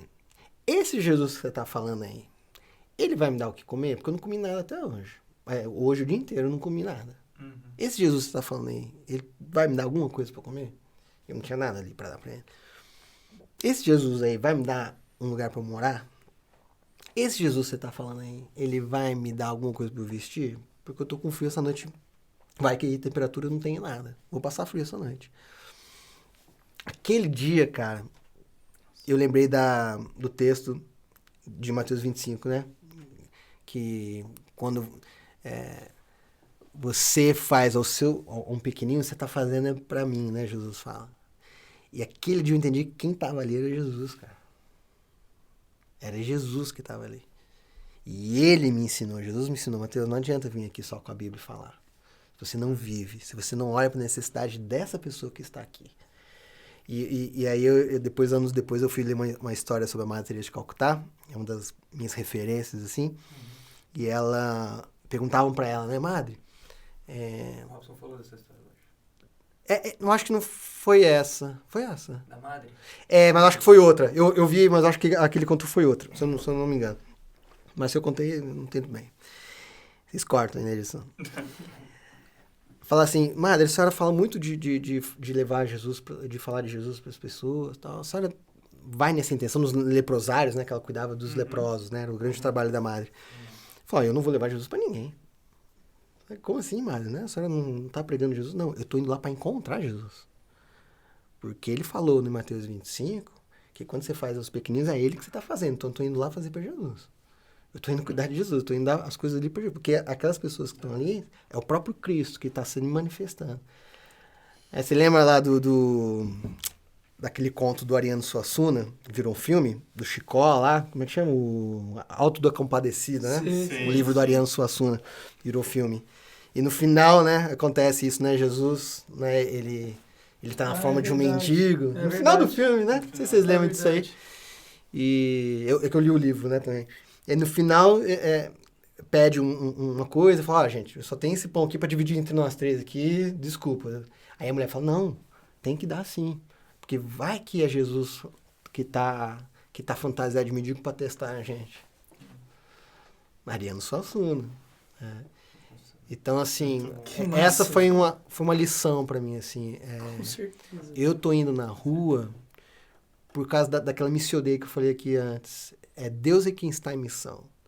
Antigamente eu orava assim, Deus, abençoa a Serra Urbana, a gente vai fazer isso, abençoa, gente. Parei com essa oração, parei. Porque assim, eu falando assim, Deus, vem na minha que é sucesso. Abençoa isso, se fizer isso, vai ser bom, faz isso, vai ser bom. Tipo, ensinando a Deus o que ele tem que fazer. Se ele abençoar isso, tudo vai bem. Então eu falando pra Deus, vem na minha que é sucesso. A missão dele me deu outra perspectiva. Deus está lá já fazendo alguma coisa. Então, Deus, o que eu posso fazer hoje pelo Senhor? Tô indo pra rua. O que eu posso fazer? Como é que eu posso ajudar? Se eu já não atrapalhar, já tô satisfeito. Perfeito.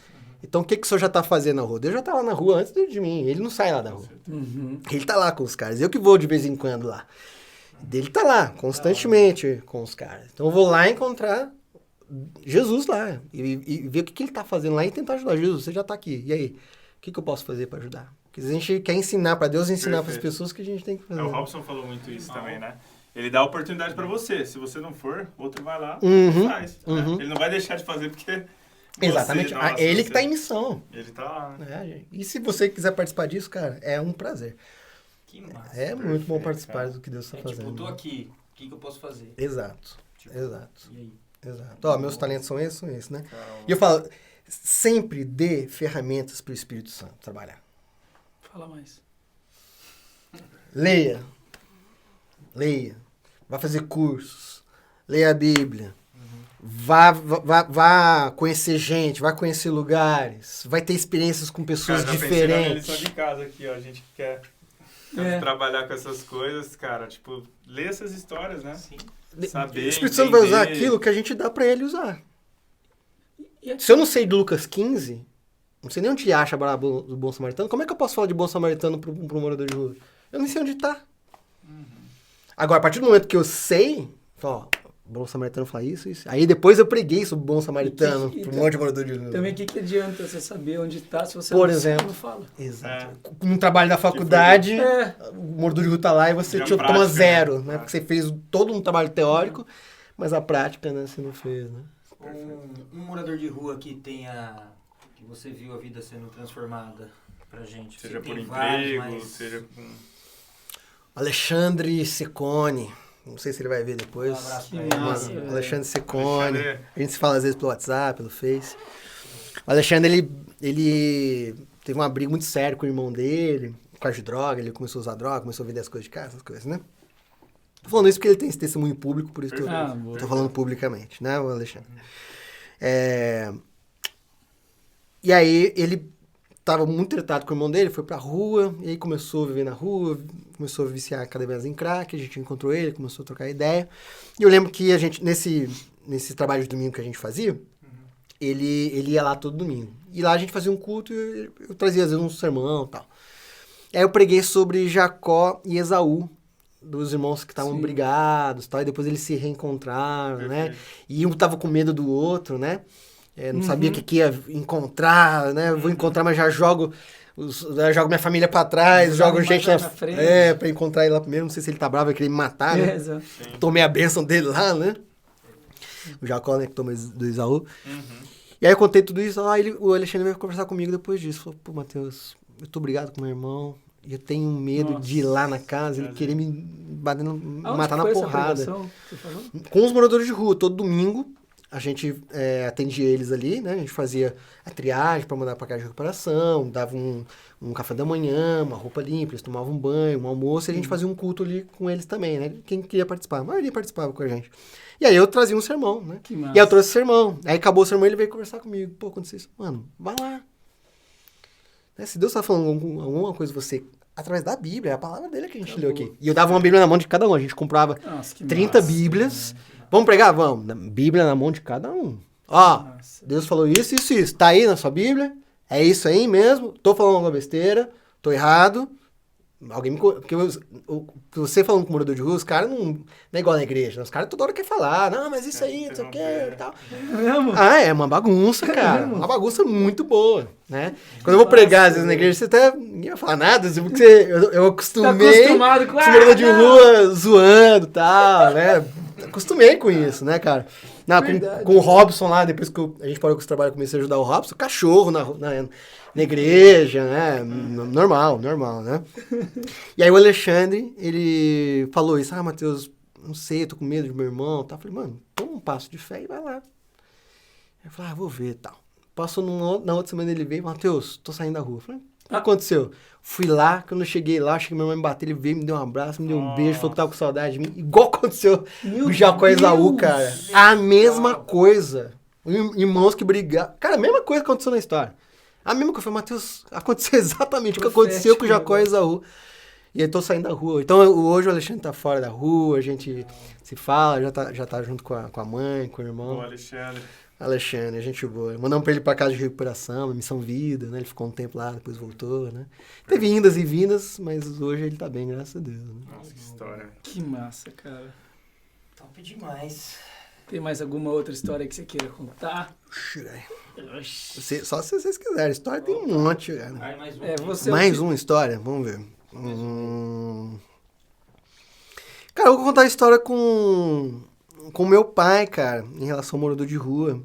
Que eu acho que tem muita gente que...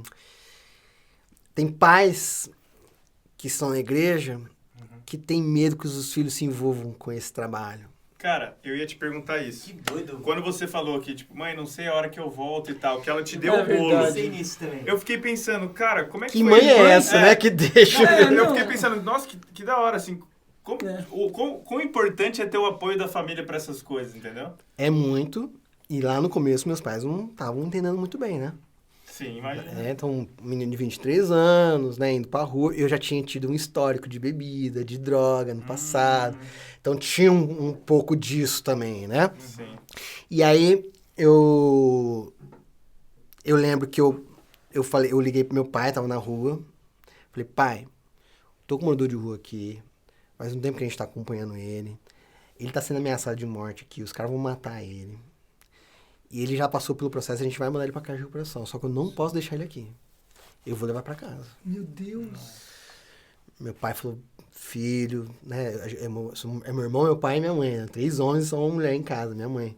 Falou, filho, tem a sua mãe aqui e tal. Você conhece? Eu falei, eu conheço, tem um mês, assim. Mas ele é ponta firme, pai. Meu Deus. Posso levar pra casa? Isso aqui? Tá bom, traz. Olha. Só que eu acabei esquecendo de falar.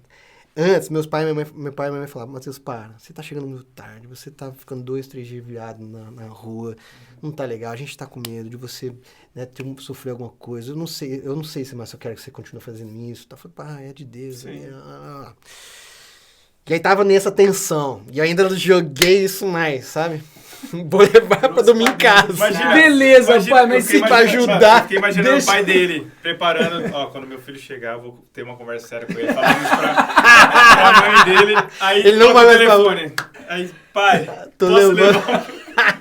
Johnny quer dormir em Johnny casa. quer dormir em casa, vai estar muito da hora, meu melhor amigo. Jogar videogame, mano. E aí? Aí meu pai ele confiou em mim, cara. Foi muito isso, assim. Ele confiou em mim. Falou, tá bom, vem, traz ele e tal. Aí meu irmão foi pro outro quarto, a gente dormiu no beliche, meu irmão e eu no mesmo quarto. Aí ele dormiu embaixo, eu dormi em cima na beliche. E eu com aquele medo, tava, pô, né? Meu pai... Era uma situação complicada mesmo, Uma né? responsa, né? Uma Qual é o responsa. nome dele? Quem que eu levei foi o... Eu tô levando vários, velho. Não vou lembrar. Foi 2006, cara, eu não lembro. meu trabalho de editor aqui. Eu não lembro. A gente mandou ele pra casa de recuperação, mas, puta, faz muito tempo. Faz 15 anos aí, não lembro mais. Aí levou. Chegou de manhã, acordei, olhei pra baixo, o cara não tava lá. Ah! Você, mano, deu ruim, deu merda. O assassino entrou aqui e matou não só o cara, mas minha Tá, família. velho. Agora eu vou achar, vou ver se o fogão tá ali, bico-ondas. Abri a porta do quarto e saí direto na sala.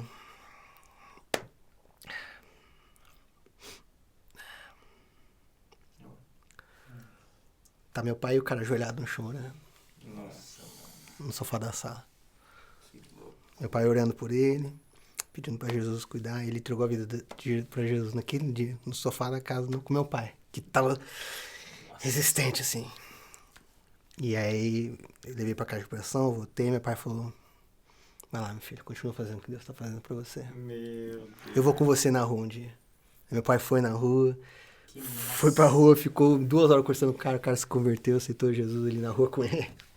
Que isso, velho. Aí só confirmou, meu pai falou, vai, tá liberado, conversei com a sua isso. mãe, tá tudo certo. E... Só arrepiei, velho. Eu me arrepio na hora, Arrepiei velho. pelo Louco. que nem tem aqui. Bom, Muito boa, cara. Acho que essa história é aquela cereja do bolo. Caraca, velho. Que Nossa, isso, mano. que bom que eu fiz essa última pergunta, então.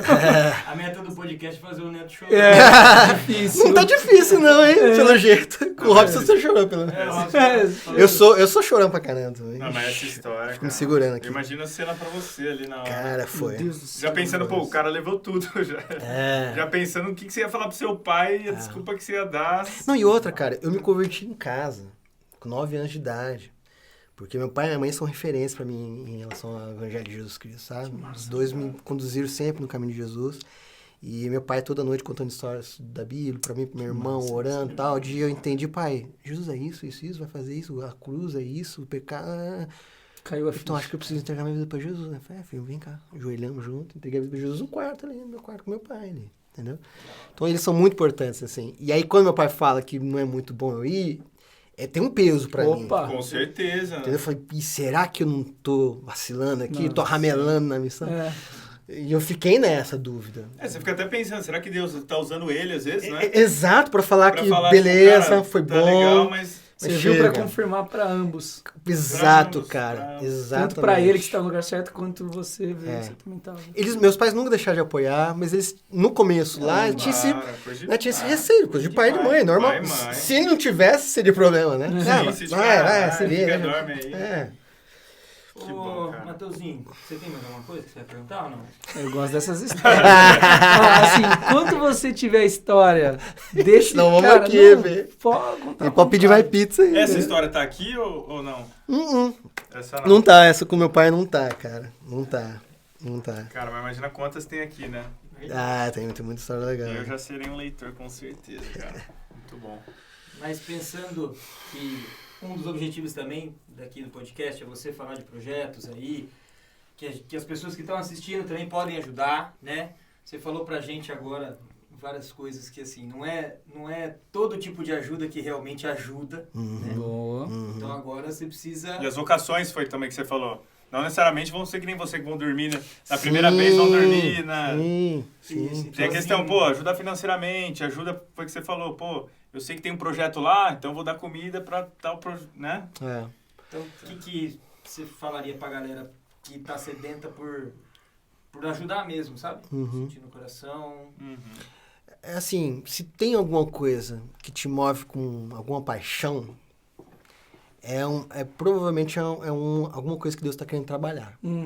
Então, se você se choca muito com criança sendo abusada, e às vezes outros assuntos que talvez até pior, não sei se tem coisa pior que isso, mas alguma coisa Deus está querendo com isso, sabe? Então, eu por exemplo, tenho um coração duro pra gente snob, não empresário, mas gente rica, que tem dinheiro como Deus. Eu tenho uma dificuldade com isso, assim, grande. Jamais essa pessoa. Eu tenho um preconceito muito grande. Eu sempre ouvi muito rap. Então, facção central que pega a dona, enfia no porta-armário, dá coronhada nela, porque pra amarrar ela junto com a BMW dela, que ela esnobou você, então mete a coronhada. Tem a cabeça do rap meio revoltada, mas eu participei da Igreja Batista Cambuí, que é uma igreja de rico. Tô hoje na comunidade presbiteriana Chácara Primavera, que é de rico. Tô num bairro em Barão Geraldo, que é uma comunidade de pessoas mais abastadas. Então, Deus está quer trabalhar alguma coisa em mim. Que legal. Né, de estar junto, né, com gente que eu tenho essa dificuldade, né? Mas eu tenho uma paixão pelos moradores de rua que me move nisso. Então, eu acho que as pessoas precisam tentar encontrar o que te move, né? O que te move para a dor das pessoas. Quais são as dores que estão ao seu redor? Porque eu, Matheus, não vou conseguir ajudar todo mundo que está sofrendo. Sim. Né? Cada um de nós não vamos conseguir. Agora, tem questões sociais que estão ao nosso redor que às vezes vão mexer mais com a gente do que outras. Então, isso já pode ser um sinal de que Deus quer que você já se direcione para isso, né? Então, assim, conheça trabalhos dos mais variados que estão ajudando pessoas que sofrem, né? Seja com adicção de droga, seja pessoas da terceira idade, seja o que quer que seja. Pessoas que estão sofrendo. Pode ser um empresário que está viciado em trabalho, por exemplo. A gente não fala, né? Workaholic, né? Um negócio que acaba com muitas famílias. Na igreja a gente trata um monte de coisa, mas não trata disso. Porque é o cara que vai dar o dízimo depois pra igreja, né? Então, as pessoas não olham. Então, procure instituições, trabalhos sérios, veja o que essas instituições estão precisando, né? Hoje um amigo meu falou assim, Matheus, estou querendo comprar cobertor e levar pra rua pra distribuir. O que você acha? Se ele tivesse parado assim, Matheus, estou comprando um cobertor e estou indo pra rua levar. Beleza, né?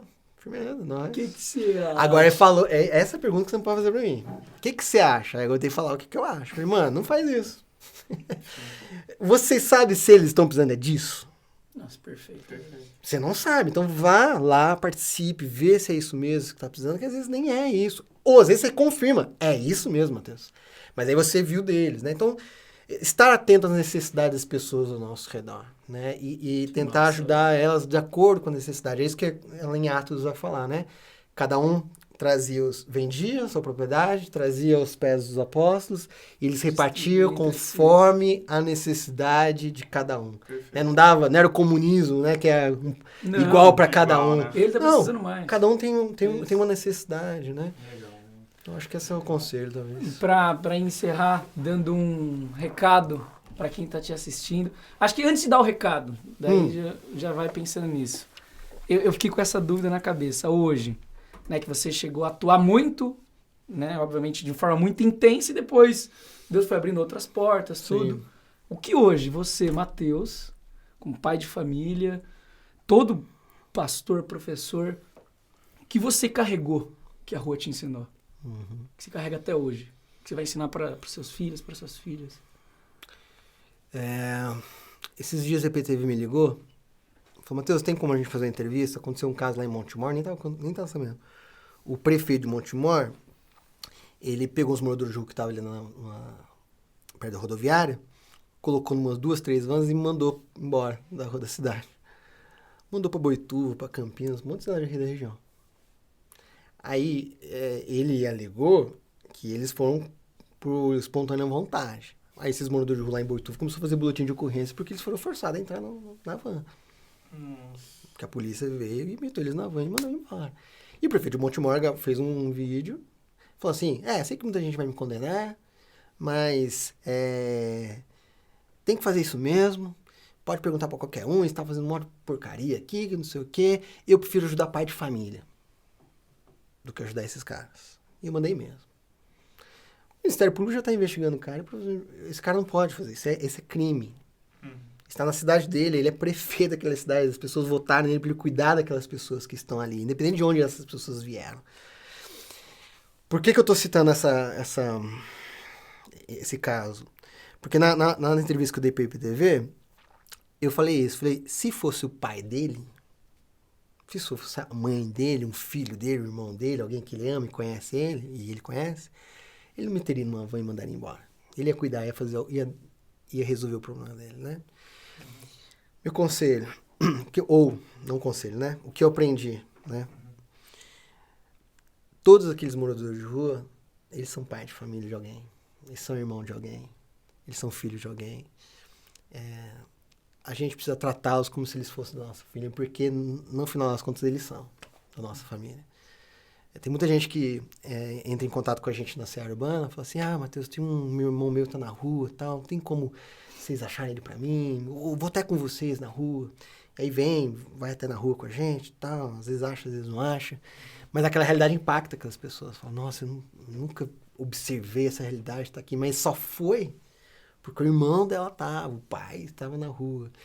A gente não precisa chegar nesse ponto de começar a abrir os olhos, esperando que alguém próximo de nós vá para essa situação, ou a gente mesmo um dia vá para essa situação. Então, o que eu aprendi com todos esses anos, tenho aprendido, é tratá-los como se fosse um familiar nosso mesmo. Porque um dia pode ser mesmo, e pode acontecer. E se nunca acontecer, você está cuidando de um pai de família de alguém, um irmão de alguém, filho de alguém. Para finalizar o conselho, que se dá para juventude. Compre meus livros. Isso! Boa.